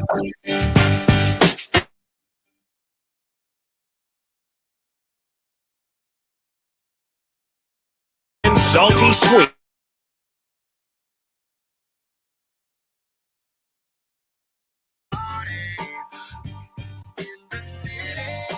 Okay, now I do know that Shannon and Jeremy have gotten together to bring you music from the entertainers of the halftime show of the Super Bowl. And Shannon, as you know, when it comes to contemporary music, I am terminally unhip. I am stuck with classic rock in the 60s and the 70s. Who are we listening? That wasn't Snoop Dogg. I know that. Dr. Dre. Who was that? Dr. Dre. Dre. California Love with some Tupac in there. Just sprinkled a little bit. Dr. Dre and Tupac with a sprinkle of Tupac. Yeah, that's a classic. Woo. I wouldn't be surprised if we hear Nice. that at all. I wouldn't be surprised if it opened up the show saying that the Super Bowl is in California. Yeah, boom. There you go. That would make total sense. That would make total If sense. I was taking that prop bet, Yes, that's where and I'd go. And eventually, I do have a bunch of the prop bets here we'll try to get to here before we're done. By the way, just after 8 o'clock, we'll make our Super Bowl picks in the 8 o'clock hour. Lots to cover all morning long. We're certainly talking a lot of Super Bowl, as we should. But yesterday, big trade day at trade deadline in the NBA. We'll talk about what happened, the big trade involving James Harden and Ben Simmons, but we'll also talk about what the Spurs did. We covered that in the 6 o'clock hour, but we'll certainly revisit it. Big news involving what the San Antonio Spurs have done, and we clearly have a sense of what their plan is to revitalize their roster. And it involves 3 draft picks in this year, 3 first-round draft picks in this year's NBA draft. We'll get into all of that, but first, it is time for Shannon's Salty Shakedown. But just before the Salty Shakedown, how about some sports birthdays and this day in sports history? This day in 1966, San Francisco Giant Willie Mays signed the highest contract in baseball history. He signed a contract that would pay him $130,000 per year. Willie Mays, man. If you'd have been born 30 years later, dude, you'd have made a lot more money. On this day in 1973, the Philadelphia 76ers lost their 20th game in a row in the NBA. This day in 1990, I remember it well. I was watching it live. It was stunning. A huge upset in boxing. James Buster Douglas knocks out previously undefeated Mike Tyson in the 10th round in Tokyo, Japan, to win the world heavyweight boxing title. At the time, Mike Tyson was unbeatable, seemingly. He would take dudes out in like the first 40 seconds of round one, typically. And Buster Douglas, it was like the Rocky Balboa story. Buster Douglas came out of nowhere and knocked him out and took the title from him. This day in 1996, it was the 46th NBA All-Star Game at the Alamo Dome in San Antonio, Texas. The East beat the West 129-118. Your MVP was some guy named Michael Jordan of the Chicago Bulls. I hear that guy was pretty good. Never heard That's of your him. sports history. How about some sports? Yeah, me either. MJ, isn't that Mac Jones? Time for some sports birthdays. Speaking of boxing, easy for me to say. Born on this day in 1931, boxing author and analyst Larry Merchant. If you watched any boxing in the last 20, 30 years, you know who Larry Merchant is. He is in the International Boxing Hall of Fame. A lot of work on HBO and Showtime. Larry Merchant was born in Brooklyn, New York. Born on this day in 1975, former Spur, former Utah Jazz player and other teams, and former head coach in the NBA with the Orlando Magic, Jacques Vaughn. Jacques Vaughn was born in Los Angeles, California. Those were the only two sports birthdays of note. So I'll give you a couple of celebrity birthdays. Turning 60 today, singer Sheryl Crow, former girlfriend of Lance Armstrong of Austin, Texas. Turning 53 today, actress Jennifer Aniston. And turning 43 today, singer Brandy. Brandy, a.k.a. Brandy Norwood. Starred in the TV series Moesha. Brandy. Happy birthday, Brandy, Jennifer Aniston, and Sheryl Crow, Jacques Vaughn, Larry Merchant. That's your sports birthdays. It is time now, ladies and gentlemen, for your Super Bowl edition of Shannon's Salty Shakedown.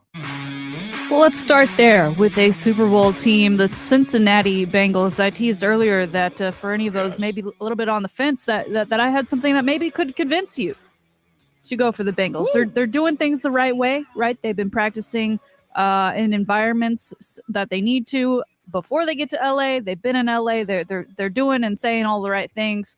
And rookie of the year, Jamar Chase, helping his team out with, I guess, a superstition of his, because the team didn't realize they were being filmed. This was something that ended up on TikTok yesterday. It looked like they were walking to a practice, and they usually occur on campuses or even around stadiums, right? The little poles that are like up maybe 4 feet and up high from the ground. Kind of to separate things into lanes. So vehicles can't pass through, but human bodies can. The Bengals, including Jamar Chase, Joe Burrow, and some other teammates, were all walking together. Jamar Chase went out of his way to make sure that everyone went through the same poles. He did not want anybody to split the poles. Apparently, if you Google this is a superstition. And if you do split the poles, it's bad luck, Chris. I mean, it's like seeing the black cat. It's like walking under the ladder. So adding this to what the Bengals have already done, Jamar Chase keeping them in line, Joe Burrow doing all that he's doing. Do you believe when and if the Bengals win the Super Bowl, we will look back on that TikTok video and thank Jamar Chase for not allowing his teammates to split the poles? Man, I hope so. I did not know, and as you know, I'm superstitious, Shannon, especially I believe in sports jinxes. I did not know about don't split the poles. Did you before this? Did you know I didn't split the poles was a superstition? I didn't know it was a thing. I saw the video on my TikTok page yesterday and didn't think much of it. I just thought it was guys walking to practice, and they were just a fun group, and they were Bengals, so they were being filmed. And then I saw a story about that video that was pointing out what Jamar Chase was doing and how, yes, they've done everything right thus far, but what, go ahead and add some superstitions in there. Don't split the polls when you're all walking together as a group. Me, I personally love it. I know from Ghostbusters. Yeah. Yeah. Go ahead, Ghostbusters. I know from Ghostbusters, don't cross the streams. So anyway, never mind. Yeah. Well, if you need another reason to cheer on the Bengals, there you go. They're walking in the same route, so they're all on the same page all of the time. Jumping to basketball really quickly here, Chris. Women's basketball, of course, going on right now at the college level, and Virginia was supposed to play Louisville. Now, Louisville, number 3 in the country right now. Virginia not faring very well. They're 3-18 overall and 0-12 in the ACC. They're the only winless team in their conference. So not off to a great season, but they were supposed to play in Louisville. But 2 hours before tip-off was supposed to take place, the game was canceled. And not just canceled, but Virginia had to take the forfeit because their aircraft was having not only mechanical issues, but staffing issues as well. Chris, I can't help but feel like I get you're not having a great season, so maybe it wasn't the hardest choice to say we won't work around this. But if this was a man's team, and yeah, I'm going to do it. If this was a men's team, there would be a PJ or another alternate airplane option there immediately. And I don't think we would have had staffing issues. It's not like this game was just scheduled. It's been on the schedule. Why wasn't there anybody available? And why wasn't the plane ready to go, Chris? I don't know if that's just me being a female and seeing that this happens and thinking back to March Madness and the differences between the men's facilities and the women's. But this just seems like this shouldn't be happening at the NCAA level. I think you've got an absolutely valid argument. And again, you look historically, and you bring up the NCAA women's tournament a year ago with the god-awful food and facilities that was revealed thanks to social media.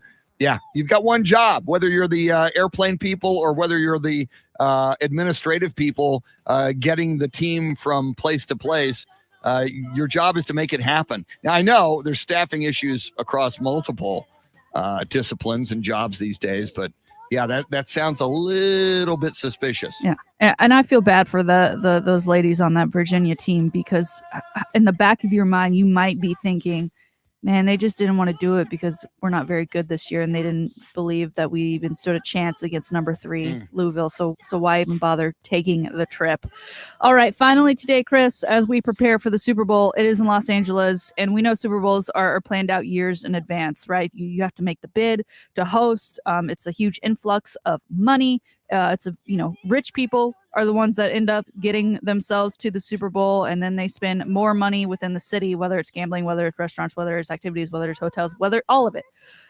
It's an awesome thing to get in your city, and we've never had it outside of the U.S. But rumor has it that Tottenham is looking to make a bid to host the 2026 Super Bowl in London.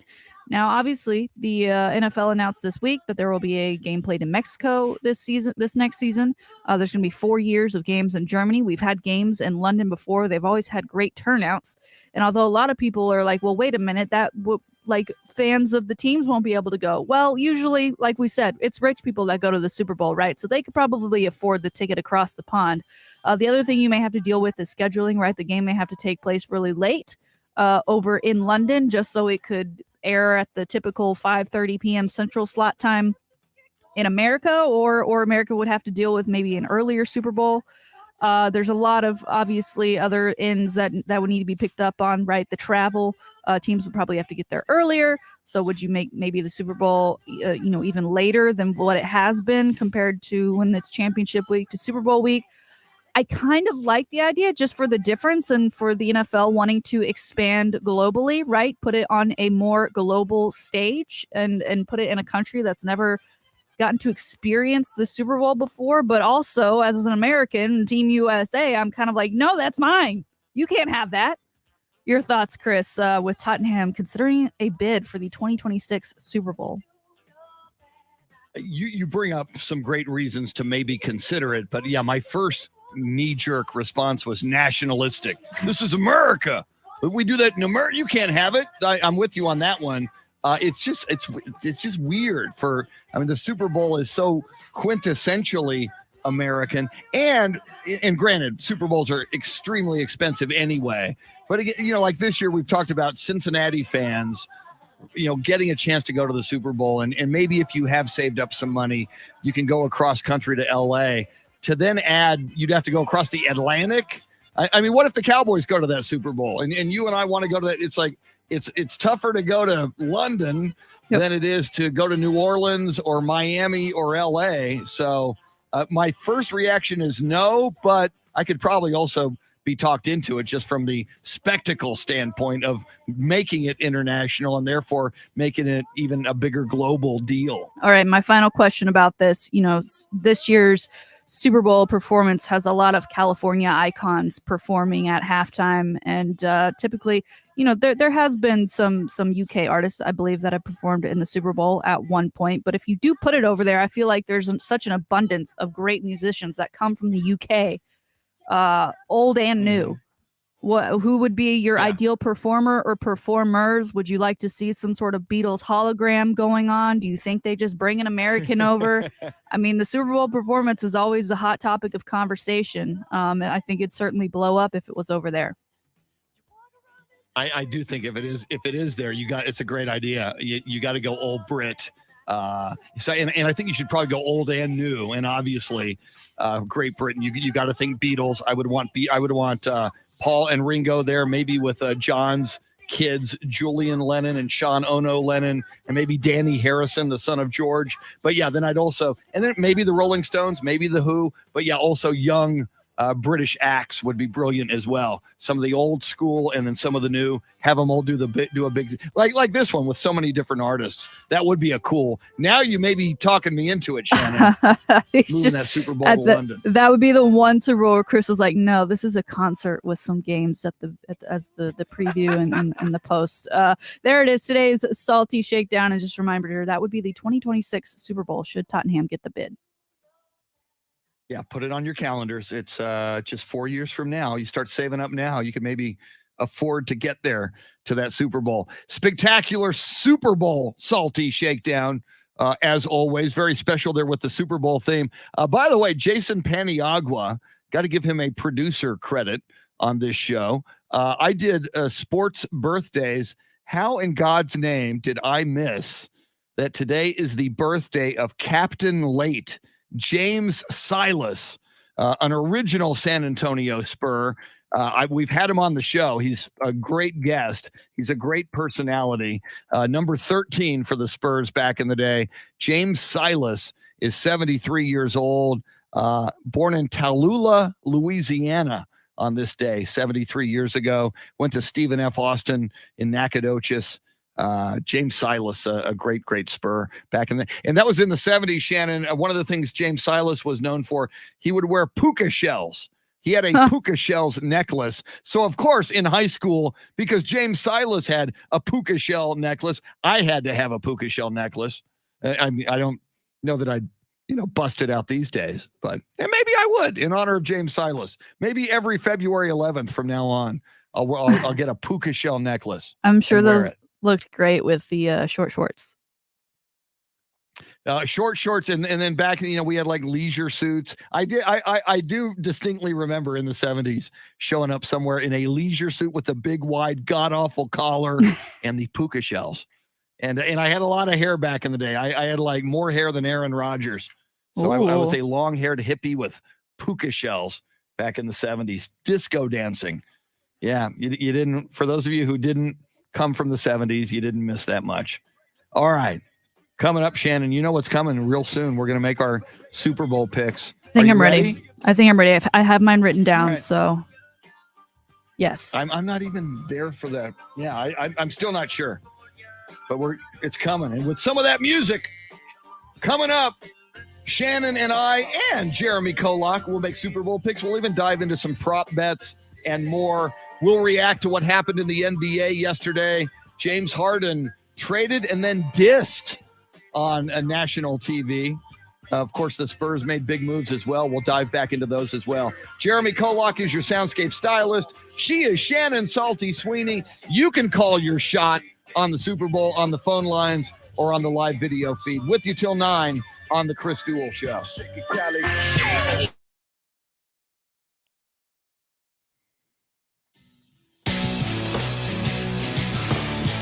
Jason Paniagua, good catch on James Silas. How in God's name did I miss that? That is my bad, man. I need a master list of Spurs greats and Dallas Cowboys greats that I never miss. There is no excuse for me missing James Silas's birthday. What is wrong with me? Glad you caught it, Jason. We need to send out like little certificates when you get a producer credit on the show that you can hang on the wall. I, Jason Paniagua. This certifies Jason Paniagua was a producer of the show on Friday, February 11th, 2022. Lucinda Sullivan, good morning with the sunshine, coffee. And then what's that last one? Is it like a party? Kind of a party emoji.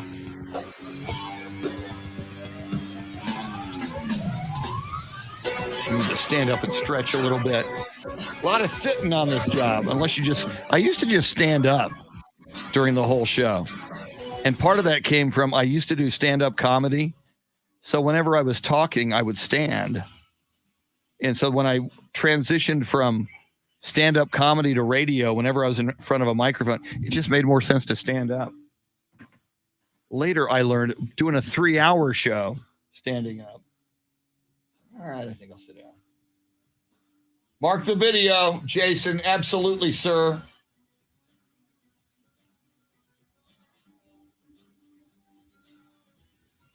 Yeah, Louisa, you probably saw there's a meme out there. It's like a letter from the commissioner saying it's an unfair advantage to have a home team playing in its stadium in the Super Bowl. So to correct that, from now on, all Super Bowls will be played at AT&T Stadium. So there's no chance. Yeah, John Williams, you are correct. Davis Bertans, a good guy. Spurs liked him. 3-point specialist. He can really heat it up from 3-point country.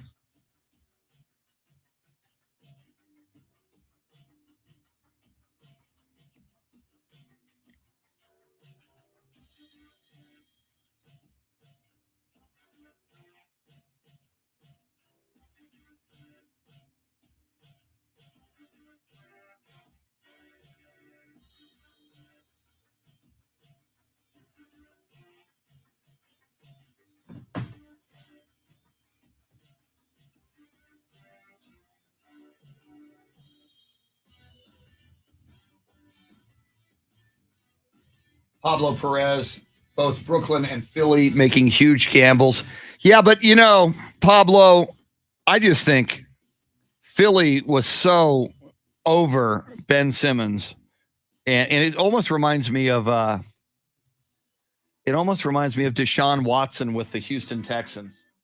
You know, I almost feel like the Texans, even though they may be holding on to him till they can get more value, till his court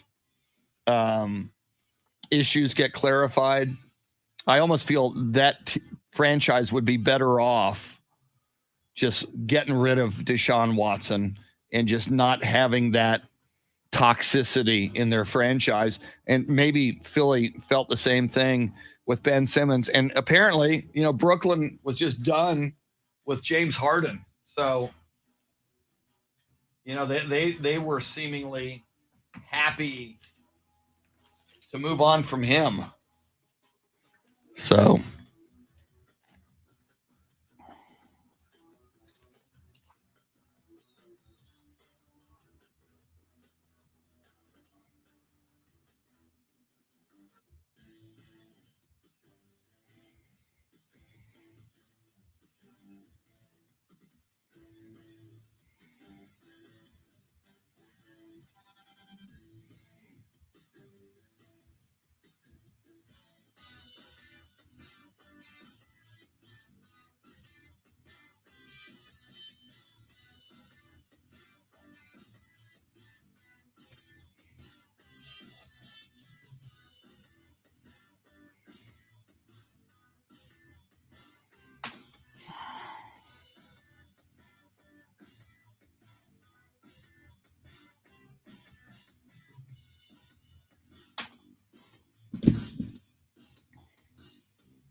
Yeah, Leo, Bob Saget, for people who didn't hear that story, the medical examiners rule he died of a blunt trauma to his head. It is believed that he fell and hit his head and didn't think it was that big of a deal. And so he went to sleep and died. And it was due to a brain bleeding. Apparently, that happens to a lot of skiers. Not a lot of skiers, but it happens sometimes to skiers that will like hit a tree and hit their head and think, well, I'll be okay. And then, they've had this brain injury and this brain bleed that eventually kills them. Yeah.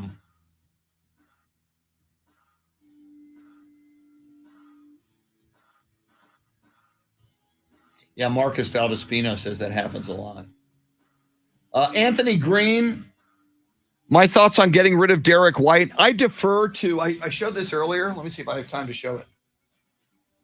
I think Don Harris of News 4 San Antonio put it best. First of all, I think the Spurs know what they're doing. I like Derek White a lot. So on a personal level, I'm sorry to see him go.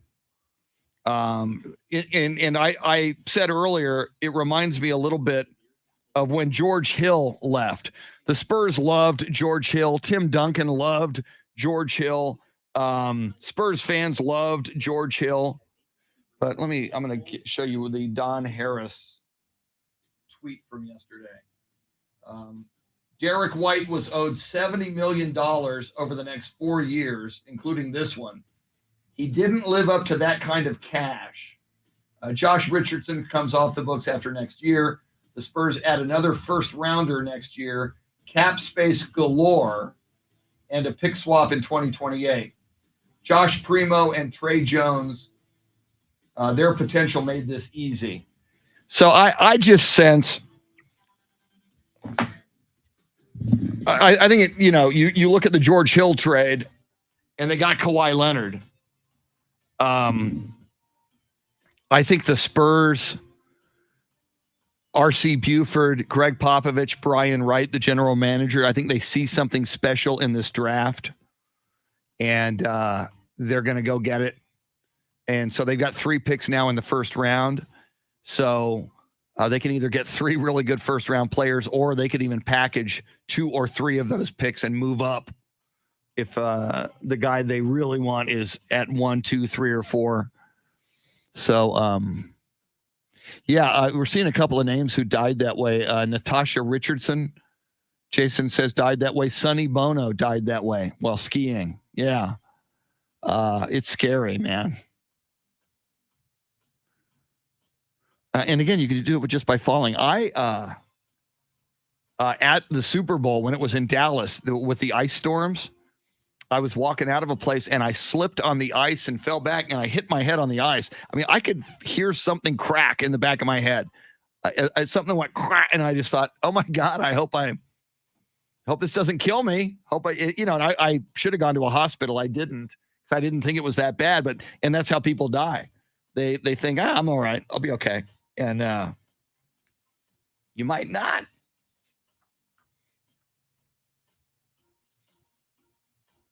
Okay, now do I have Dave Ayler's pick here?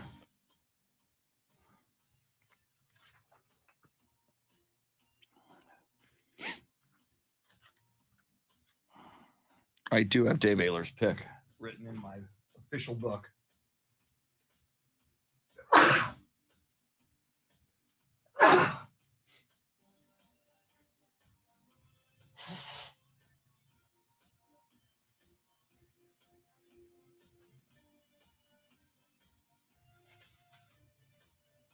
I had prop bets here somewhere. Where did I put the prop bets? Prop bets.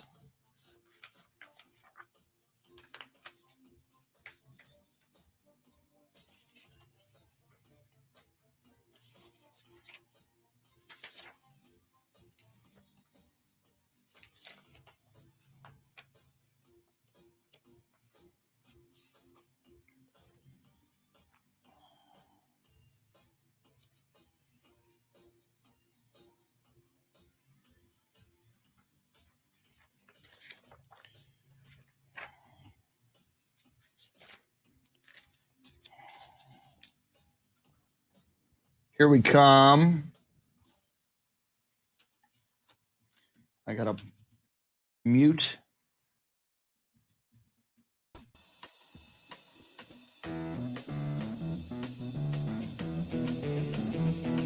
This is the Chris Duel Show. You know.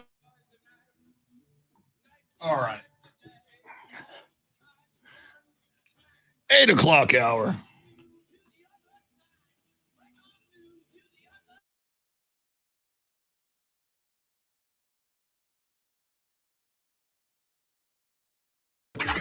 Now, Chris Duel.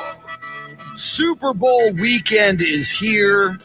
Sunday is Super Bowl Sunday.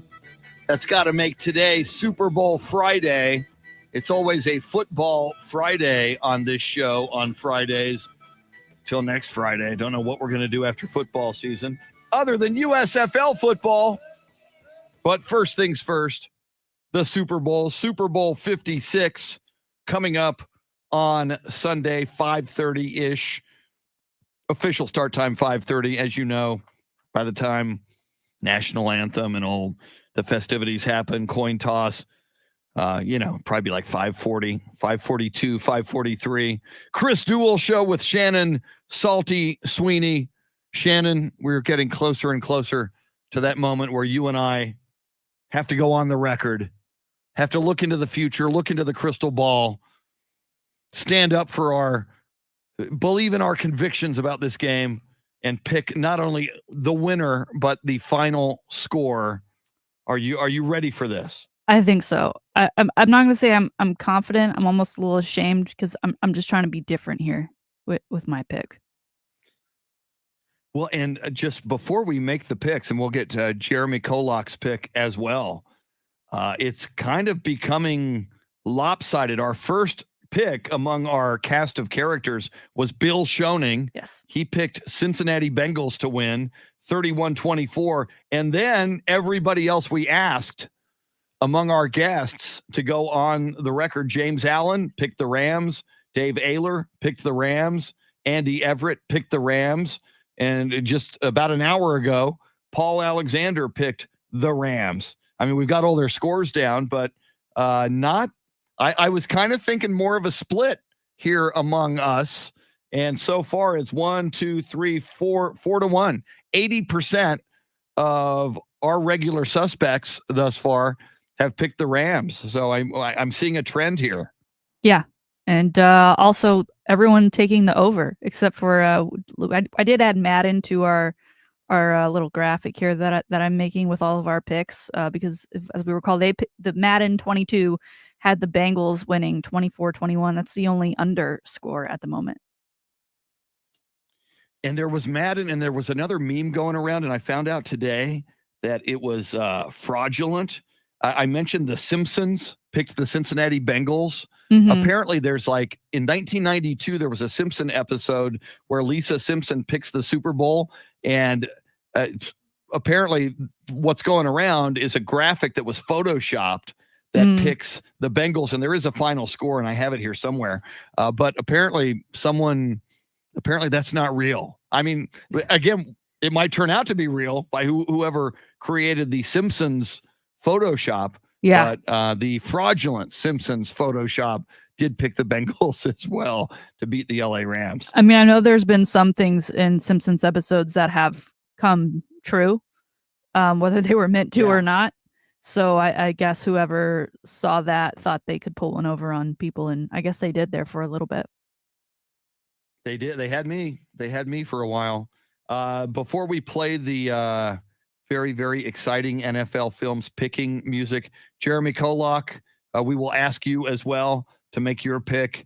Don't reveal the pick just yet until we ask for it. But have you done? You were hardcore about the NBA trade deadline yesterday. Have you had time to do a thorough analysis of this Super Bowl? Yeah, I've thought about it. I've probably done exactly what y'all have done if I had to guess, to where I've overthought it, and now I don't even know it. I've thought about both sides. So I wake up one day and I'm like, yeah, I'm really feeling this team, and then the next day I'm like, oh, I don't know, I forgot about this factor. So now I'm just second guessing it. So I've thought about it too much. I just got to go back to what I was originally thinking would probably be the move here. There you go. And again, I've been going back and forth. A week, 2 weeks ago in the AFC Championship game, I had a feeling about the Bengals, and I didn't go with my feeling. I picked the Chiefs, and I should have gone with my intuition. I didn't, but I can see either maybe the Bengals winning or maybe the Rams win by double digits. So only one way to find out. It is time. Let's play some of that NFL Films music, Jeremy. Here it comes. Love this music. We should just do a whole show, Shannon, someday where just this bed of music runs all 3 hours. Just the whole darn show. Even the salty shakedown. I think it'd be good. I think it would work.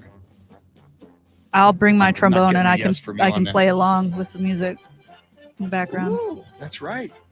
You've got trombone You get a whole skills. thing. Very nice. All right, Shannon. We traditionally, when we do the football picks, you go first. I don't know why. We just do because it's polite that way. So let's do this. You go first then. All right. Well, actually, I'll tell you what. Let's let Jeremy go first. Okay. So that way there's a little more suspense. There you go. We'll go Jeremy, then you, then me. All right. And we'll see if we're in accord. And certainly the trend so far, James Allen, Dave Ayler, Andy Everett, and Paul Alexander picking the Rams, Bill Schoening picking the Bengals. Jeremy, you are up first. Talk a little bit about why you think the game will play out the way you think it will, and then give us a final score. See, this is tough because I can't piggyback off of any points y'all make or anything. You know what I mean? But I'll do it for the team. So my official pick is going to be the Cincinnati Bengals. Woo! Behind Joe Burrow. I think this dude just has it. He has whatever it is. I don't know what it is. I'm not an identifier of it, but I know that he has it. Like you I know feel it like, when you see it. I feel like I know it when I see it. And Joe Burrow has it. And then just their weapons. I mean, like it's just there's a lot of pressure on the Rams playing at home, even though it's I don't know what kind of fan base they have being new there and whatnot, but it's still their home locker room and whatnot. And I just think that's a lot of pressure. And the Bengals, it's not like they're coming in without anything. They're still got nerves. It's the Super Bowl, but there's definitely less pressure on them. And then I think Joe Mixon needs to get in the game. I don't like him, and we don't need to go into why. You probably know why. I know yeah. why. Yeah. But I think he is a key factor football-wise in this game, just because he's so dynamic. And, I mean, he can even make an impact in the passing game with all their receivers. But besides Joe Burrow, the reason I'm going to pick the Bengals is because of their kicker, Evan McPherson. My pick here is that the Bengals win 27-24 over the Rams because of their kicker, because having a good kicker, in my opinion, is not just a luxury. It's a weapon. It's a weapon to have in a game like this where I think it could be close.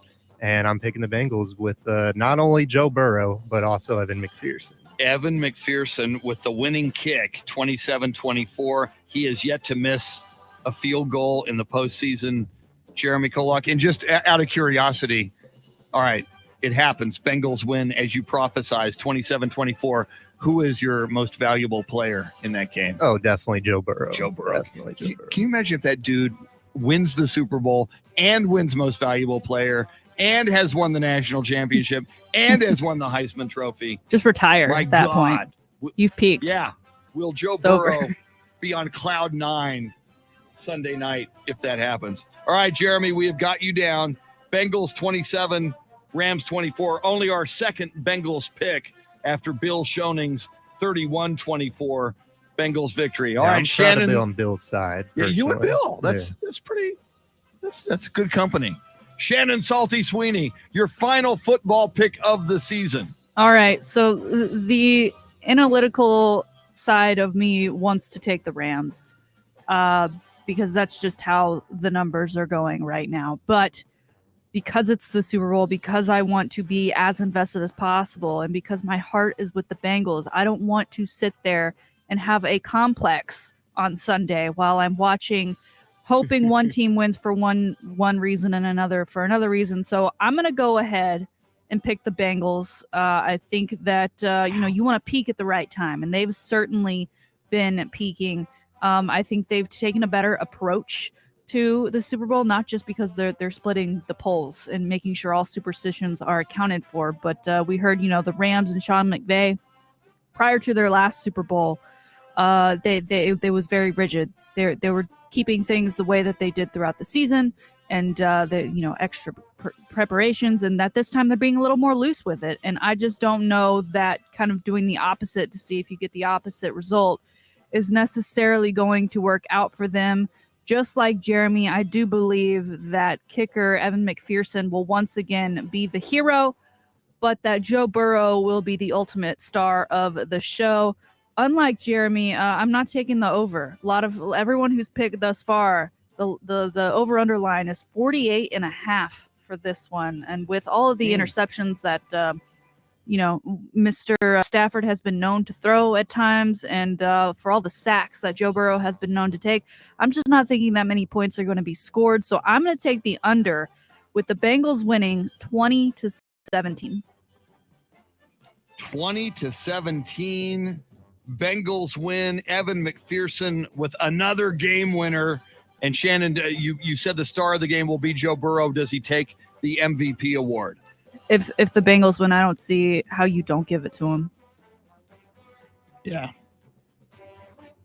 MVP will be Joe Burrow. Shannon joining Jeremy and Bill Schoening in picking the Bengals 20-17. I hope you're right. I am pulling for the Bengals.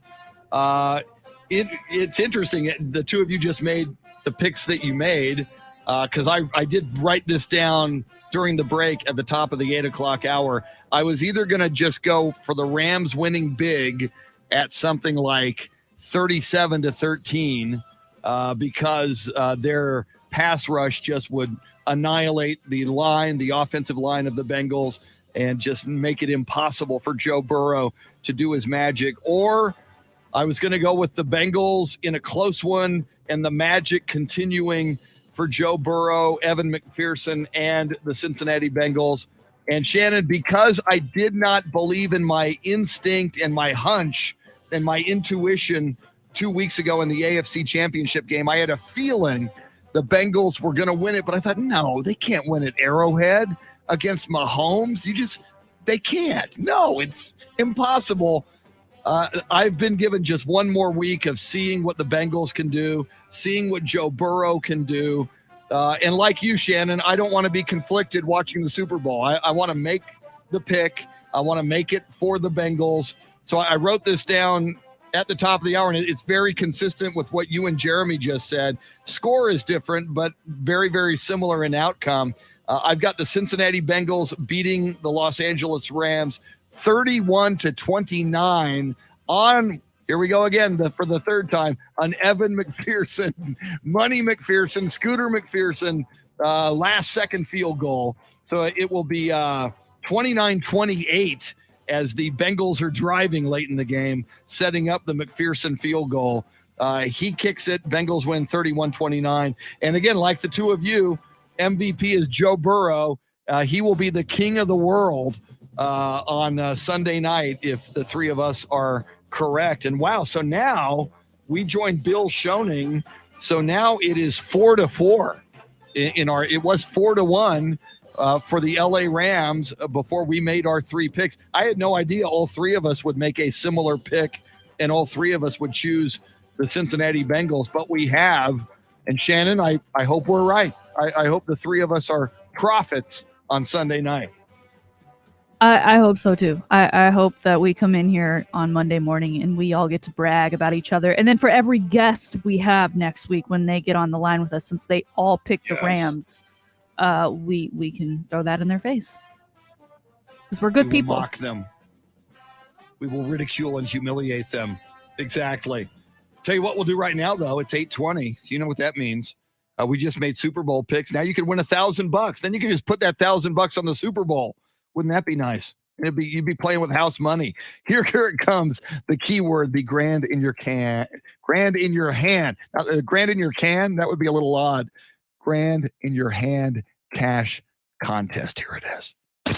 Now your chance to win $1,000. Just enter this nationwide keyword on our website. Fun. That's fun. Enter it on our station website now. Fun to 200 or no, you go to the website. I'm on another planet this morning for some reason. Go to am1300thezone.com or go to ticket760.com. And Shannon, I'm looking at all of our picks, and nobody has the blowout. Bill Schoening, 31-24 Cincinnati. So, I mean, his might be the biggest spread. I think it is. Everybody else, so that's a 7-point margin. Bengals by 7. James Allen, Rams 30-27, so Rams by 3. Dave Ayler, Rams 27-24, Rams by 3. Andy Everett, Rams 31-27, Rams by 4. Paul Alexander, Rams 38-34, a 4-point spread for the Rams. And then what we just witnessed, Jeremy, Cincinnati 27-24, a 3-point victory. You 20-17 in the lowest scoring game among us, which I think has a good chance of happening. So a 3-point margin. And then I've got 31-29, a 2-point margin. Nobody has what I think might happen, which is going to make me very grumpy on Monday morning. There is a chance, Shannon, if the Rams can really clamp down, if their defense with Aaron Donald and Jalen Ramsey and so many Von Miller, so many great defensive players on that Rams team, if they can really bring it and torment Joe Burrow, I think it could be an ugly game. I think it could be a 37-13 Rams victory. Obviously, I'm not predicting that, but I'm a little surprised that none of us picked that to happen. Nobody did that here. Yeah, I think just with the way that the playoffs have gone, right? I mean, all of them were so close throughout the playoffs, and I think we're craving that to happen, for that to happen one more time, just because it is a Super Bowl. We want a great game, but also, we're sticking with the trend, close games. Yeah, and Jeremy mentioned Joe Mixon, and I don't know if a lot of people know, and it should be cited. This should follow Joe Mixon. I don't like what he did in college, and there was an incident with a young lady where he clocked her, a man hitting a woman and hurt her, and it was on video in like an ice cream shop or something. Jeremy, if you have a bit more details on that, let us know. But yeah, it was at a sandwich shop in Norman, and okay, he broke 4 bones in her face. My I just want to put that out there. And when that story broke, I wanted OU to just blow him out. As talented as he was, I was just like, no, you're gone. You're off campus. We revoke your scholarship. That should have happened. Now, just like, when Ray Allen had his issues, if you're a good football player, people are forgiving. So a lot of people have forgiven and forgotten that Joe Mixon did that. So I think to make the record accurate, that should follow him around and dog him, because it was a god-awful thing he did. But speaking of him, Shannon, I think if the Bengals are going to win, as much as we know Joe Burrow is going to have to carry a lot of the load, when the 49ers won all of those games against the Rams, including the one where they came back from 17 down at 17-0 and won, they ran the ball a lot. One way to beat the Rams, and this is why your score might be accurate, Shannon, is run the ball, shorten the game. Don't let that pass rush and Aaron Donald just bear down on Joe Burrow. And if you can run the ball, then, this is an old adage in college and NFL football. If you can run the football, that sets up your passing opportunities, because the defense has to be concerned about the run. So you'll have a little extra advantage when you do call a passing play. So I think Joe Mixon figures in very prominently into this game. And I also think Jamar Chase at wide receiver, Jalen Ramsey is probably going to cover him and try to shut him down. I think you need to maybe use him also like a Deebo Samuel as well. Run him on some end arounds, put him in the backfield sometimes, throw him a screen pass to get the ball in space and try to make something happen. So I think the running game and Joe Mixon in particular, Shannon, is something the Bengals need to work for them to try to, find a way to again make the game shorter, slow down the number of play, hold on to the football. Troy Aikman said this yesterday on the Dan Patrick show. They've got to convert on third down. They need drives. They need time of possession. They need to keep the ball out of Matthew Stafford's hands. Yeah, and we saw so often during that Kansas City Chiefs games on third downs, it was Joe Burrow running the ball for those first downs. And that's a great asset to have. But if he can rely more heavily on his backfield rather than him having to get the job done every single time, that's just going to continue to open things up for them. All right, coming up, we will take a look at some of the prop bets.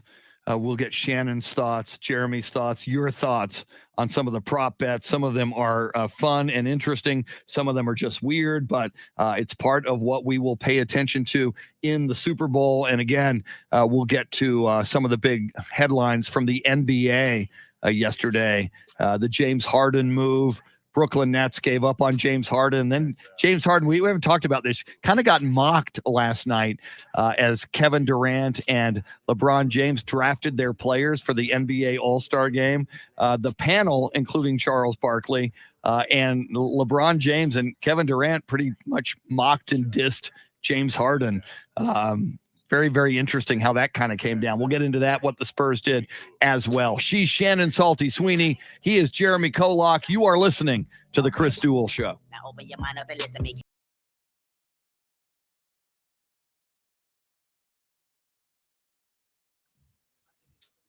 All right. I got to write these picks down. In my book of picks, my high-tech, highfalutin book. Okay, we got Paul.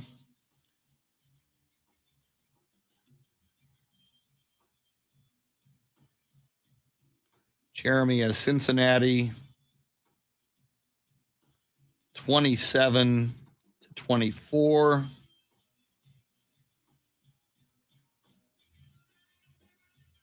Shannon has Cincinnati 20-17.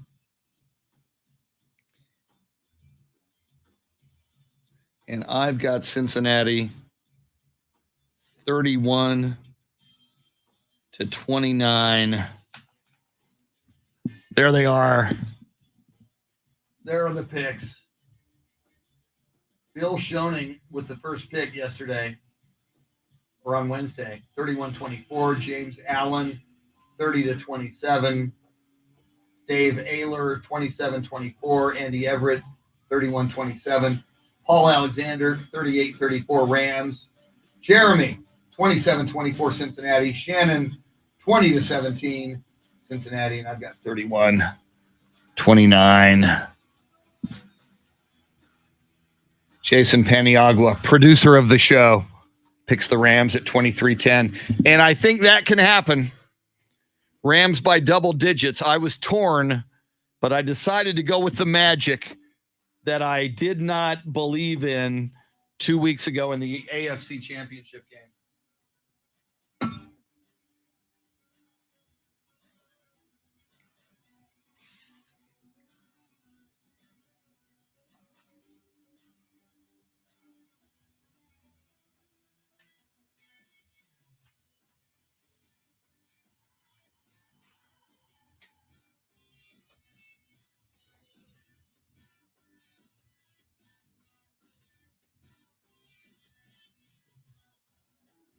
Okay, there's a Walter Pasacreta tweet out there.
Walter Pasacreta tweeting that the Spurs need to have an old timers night to bring back the ABA players, modern day 1999 people, coaches. I totally agree with that.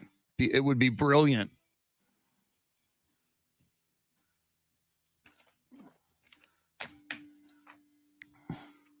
Sam Tobias, Bengals 34, Rams 31. That sounds familiar. Was that the Bill Schoening? Bill has 31-24 Bengals.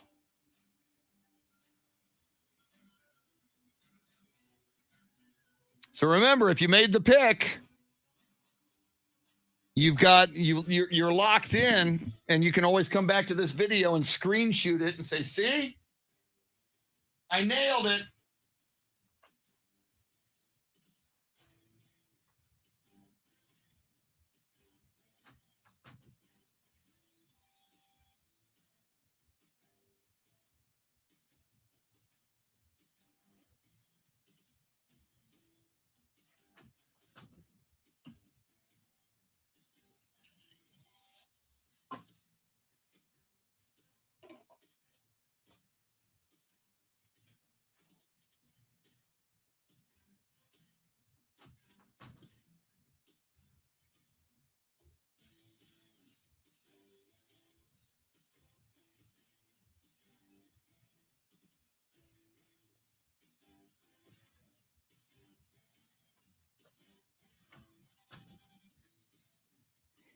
Marcus Valdez-Pino going with the Rams in a close one. Yeah, what if there's a late kick by Evan McPherson and he misses? After all this, after a great run and so many people now believing that he would make the game winner. What if Joe Burrow has a great game and leads him down the field?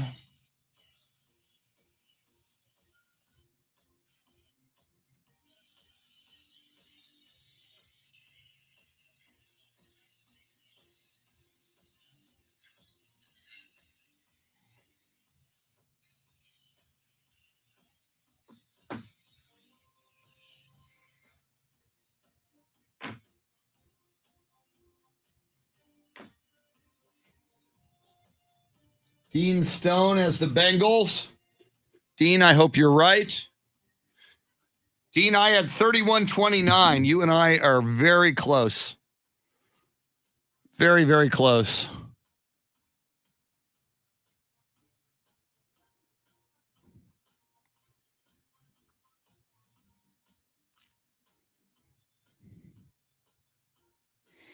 Good morning, Fred, if you're still in here. Thank you for listening on your drive into work, Fred, if you're still out there. Much appreciated. Thanks to everybody in here for joining us and being a part of the show. We do appreciate it. Always appreciate the comments and, in this case, the predictions.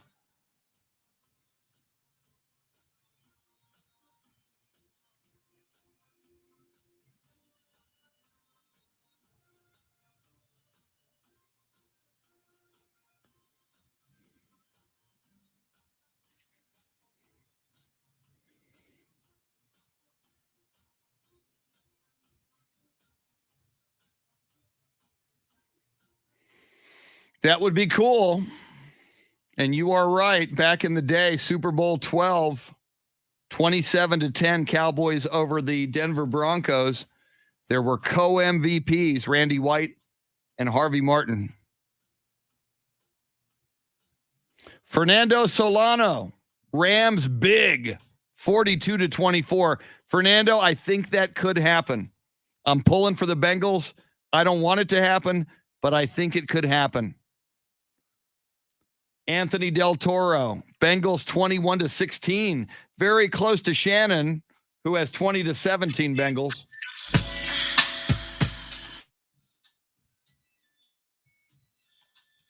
Muting the mics momentarily. Salty Sweeney. Bring it to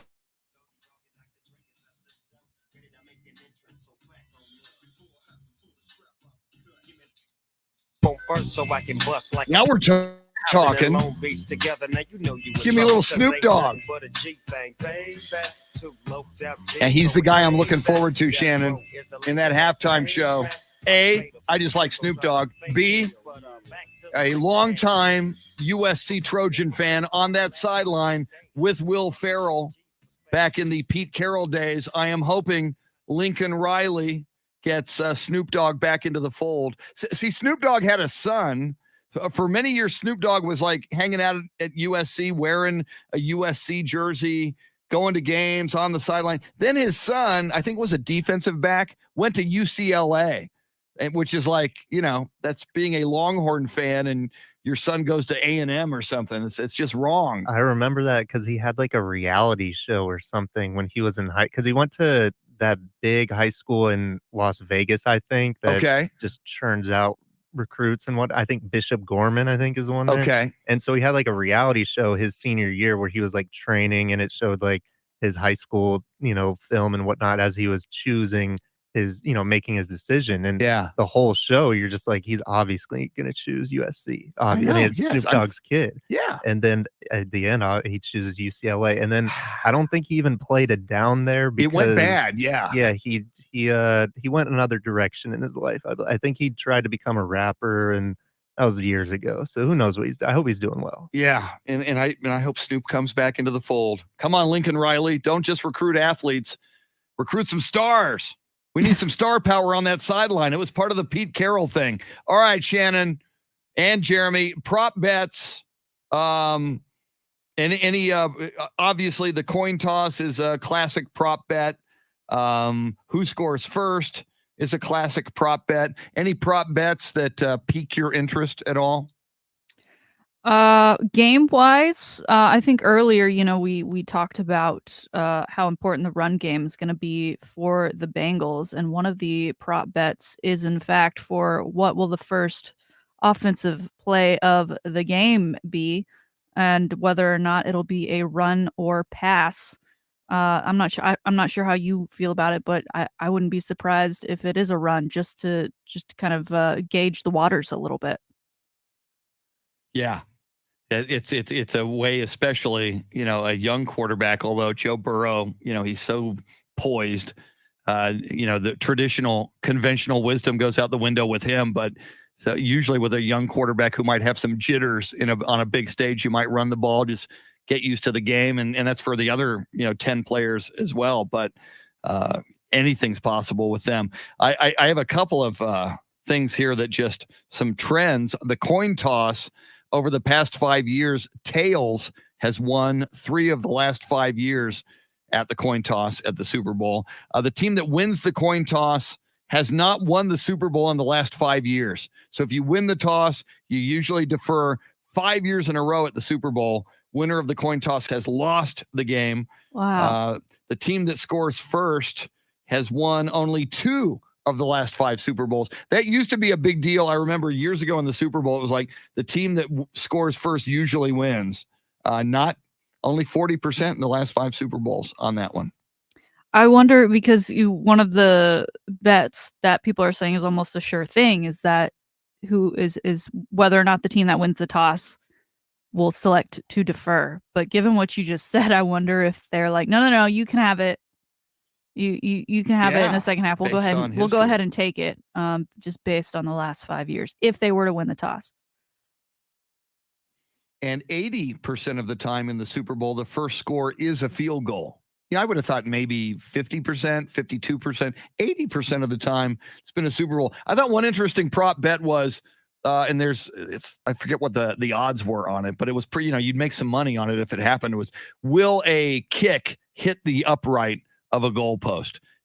Obviously a field goal or an extra point, but theoretically a punt or a kickoff could bounce and hit it seems like that happens more often than not. I see that a lot in just over the course of a regular season and playoffs. Shannon, it seems like a lot of times, doink, some of those kicks on field goals will hit the upright. Yeah, and but we've got two great kickers in this one, so we'll see. Then like Jeremy and I picked the Bengals because of Evan McPherson. I think you did as well. So that would be like a sign of doomsday if he were to doink one in the Super Bowl. Yeah. Yeah, and I mean, my God, what if that happened like on the final play and we're all it's like, oh, here we go again. Evan McPherson told you, here it is. The guy just doesn't miss. And then if he did, God, that would almost be like Scott Norwood of the Buffalo Bills in a game against the Giants in the Super Bowl. And it's the one the Buffalo Bills could have won in the Jim Kelly, Marv Levy era. And he missed it wide left, I think. So they started calling him Scott Norwide instead of Scott Norwood. But I mean, he was traumatized, and I think to this day is. And he carries that on his shoulder. And you're a big fan of Bills Mafia these days, Shannon, but Scott Norwood to this day feels, and a lot of Bills fans feel, it was something like a 42-yard kick. It was something very makeable that he usually made. But I mean, and like Jackie Smith dropping the pass from Roger in Super Bowl 13, Jackie had a Hall of Fame career. Scott Norwood had a very exceptional and successful kicking career. But you bring up Scott Norwood, and he's remembered for missing the game-winning kick in the Super Bowl. Yeah. Last night at NFL Honors, Justin Tucker won Moment of the Year for the NFL as a kicker, because he did set that record with a 66-yard field goal. But it just goes to show how important and how great it and how much of an asset it is to have guys like that. And I think both teams are set up well here going into this Super Bowl, should it come down to one of those moments. Yeah, and finally, Shannon, as far as prop bets go, somebody brought this up yesterday with all the rappers performing at halftime, and then you took it to another level, though. Will a curse word be aired on national television and get through? But yeah, you made the point as well. So many mics down on the field wanting to capture natural sound of the players and the coaches. Very easy for an expletive to make it through on the field as well. I think that'd be a fun prop bet. Yeah, there's also one for the halftime show. Will any headlining artist be shown smoking? I think the producers, whether or not someone is smoking, I think is different, right? I think there's a good chance Snoop shows up with something in his hands, right? But to be like shown explicitly smoking it, I don't know. I think the producers know well enough that there'd be a lot of pushback. Right or wrong, there would be a lot of pushback for something like that. But that is something you can bet on. Well, and it makes you wonder as well, even if in rehearsal, because he didn't want the pushback, Snoop was told, hey, man, don't do this. Somebody like Snoop, who is known for smoking weed, I mean, it's kind of like his signature to pull out, and just start, puffing on a blunt. I mean, even if it's not real and it's California, it's legal, maybe it is real. I wouldn't be surprised. A, if somebody smokes, even if they're told not to, and B, because of rap, if someone said, okay, you're getting the clean version, don't worry. And then just thinking, hey man, this is who I am. I'm not going to hold back. So could be very, very interesting. I did want to get your thoughts, Shannon. A lot of Super Bowl talk, and there should be, but and we talked Spurs about what the Spurs did. Derek White, among some other Spurs being shipped out. Derek White to Boston, the Spurs acquiring 3 now total first-round draft picks in the upcoming draft. But across the NBA, the big headline deal, it's being called a blockbuster deal with Brooklyn sending James Harden and Paul Millsap to Philadelphia for Ben Simmons, who has been very troubled, Seth Curry, brother of Steph, and Andre Drummond, and 2 first-round picks going to Brooklyn. Your thoughts on this one? It looks like Brooklyn was just done with James Harden, and Philadelphia was just done with Ben Simmons. I was a little shocked because from the inside, that was what we were, Steve Nash. No, he's going to stay. He's fine. He's happy.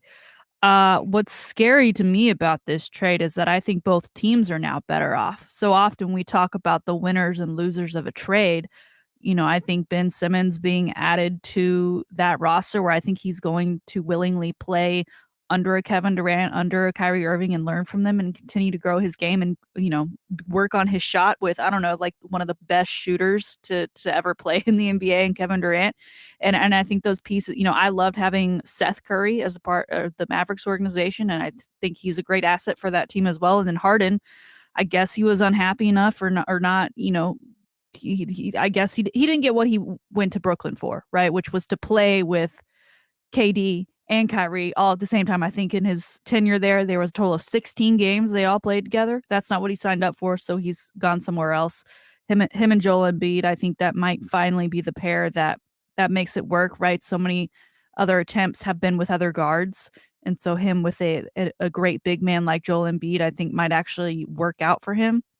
But I take my naps every day, and I was waiting for something like that to go down before I said, all right, I can nap peacefully. And that was huge when it came across the TV that it was a done deal. So I'm excited now to see how the East shakes out and what more drama might unfold because of it, because we know the NBA never lacks in drama. This is true. And man, for James Harden, if it doesn't work in Philly, that would be just another team with so much potential. It's like wherever he goes, it doesn't work. Jeremy, you talked about the Spurs trade. I want to get your thoughts on the James Harden, Ben Simmons swap. You had a great point about the wizardry that the Spurs were able to turn Thaddeus Young essentially into a number 1 first-round draft pick. But obviously, for a lot of NBA followers, the Harden for Simmons and everybody else involved trade was a big deal. How did you feel about it? Yeah, I completely agree with Shannon that this was extremely beneficial for both teams. I mean, if you're the 76ers, getting rid of Ben Simmons when he was not an asset for you at all, 0 production. I mean, that's obviously a good thing. And Ben Simmons is going to bring defense to the Nets, which is much needed for them. And I think you made a really good point. That was the first thing I thought of. Is the first thing I pictured when I saw this go down is it's going to be super entertaining both ways, and that's what I want. But the first thing I pictured is the 76ers, Embiid and Harden, going down after a hard-fought series in the second round or the conference finals or whatever. And the narrative at this point is, I mean, no one has ever played with more Hall of Fame talents than James Harden without winning a ring, unless he does win a ring here. I mean, it kind of feels like this is probably his last window of opportunity here with potentially one of the greatest big men of all time. Certainly someone that has showcased that potential. So, I mean, it's kind of it's do or die for James Harden here in the next year or two, it feels like. Going to be fascinating. Yeah. And that Sixers team has just been on the cusp for so long. And Shannon, I think also, one other thing about Ben Simmons going to Brooklyn, Steve Nash, wasn't he a great free throw shooter in his career? One of Ben Simmons' issues is he's got, among other things, he's god awful at the free throw line. So maybe even Steve Nash can help him with some technique at the free throw line. Yeah, and part of that storyline, it'll be interesting to see if Ben Simmons, the attitude he had with the 76ers, if that was truly it was 76ers issue, and now he's with Brooklyn and he opens himself up to be coached and to play under guys like KD and Kyrie and to grow his game and to be an asset to that team. It's going to take a different attitude out of Ben Simmons, but I think it's probably the best spot for him to land in, and I can't wait until they play. I haven't looked at the schedule of when they'll play each other, but Cannot wait. It's in early March. Ben Simmons returns to Philly, I think March 10th. Perfect. Right around there. It's in early March. It's 1 coming month out. away. Yeah. Good Perfect. for you. Yeah, already knowing that date, that's going to be big. Well, of course, the big date for all of us this Sunday night, Super Bowl 56. Shannon, are you going to be at home, locked in? You going to have people? What's your Super Bowl plan? We'll be at home. We're going to the grocery store tomorrow morning, so we'll just see what we can get and what we'll be feasting on. But yeah, I'm so excited, and I'm gonna stay up for the whole thing. I'm glad it starts at 5:30. I've always appreciated that about the Super Bowl. And I'll be here come Monday with you and Coach A to talk all of it. I'm so excited. Absolutely. And Jeremy, I think we have you on Monday also, do we? There you go. You know that? You do indeed. Whoa.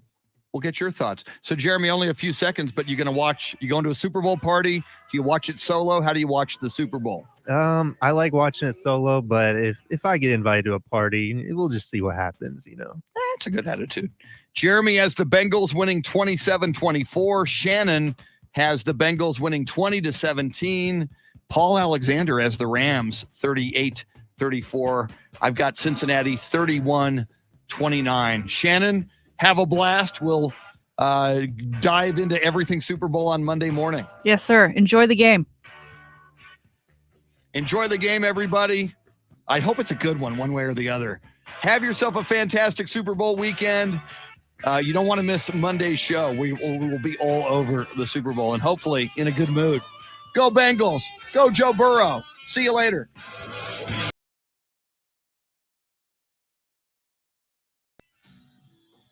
Thank you, Fred. Much appreciated, sir. Frank Ramirez, have a good morning. David Valles, John Williams, Pablo Perez, whoever might still be here. I see 15. I can't see all your names at once. Just the most recent comments. Jason Paniagua, Fernando Solano, Sam Tobias, anybody who is still here, thank you. I'm pulling for the Bengals. I hope they win. I think it'd be a fun story. But if the Rams win, Matthew Stafford, that dude is deserving, as are Aaron Donald, all of those Rams. Fred, I don't have your score written down, but we have it here on the video. So we would have to go scroll back through the video. All right, y'all. Go Joe Burrow. Go Bengals. See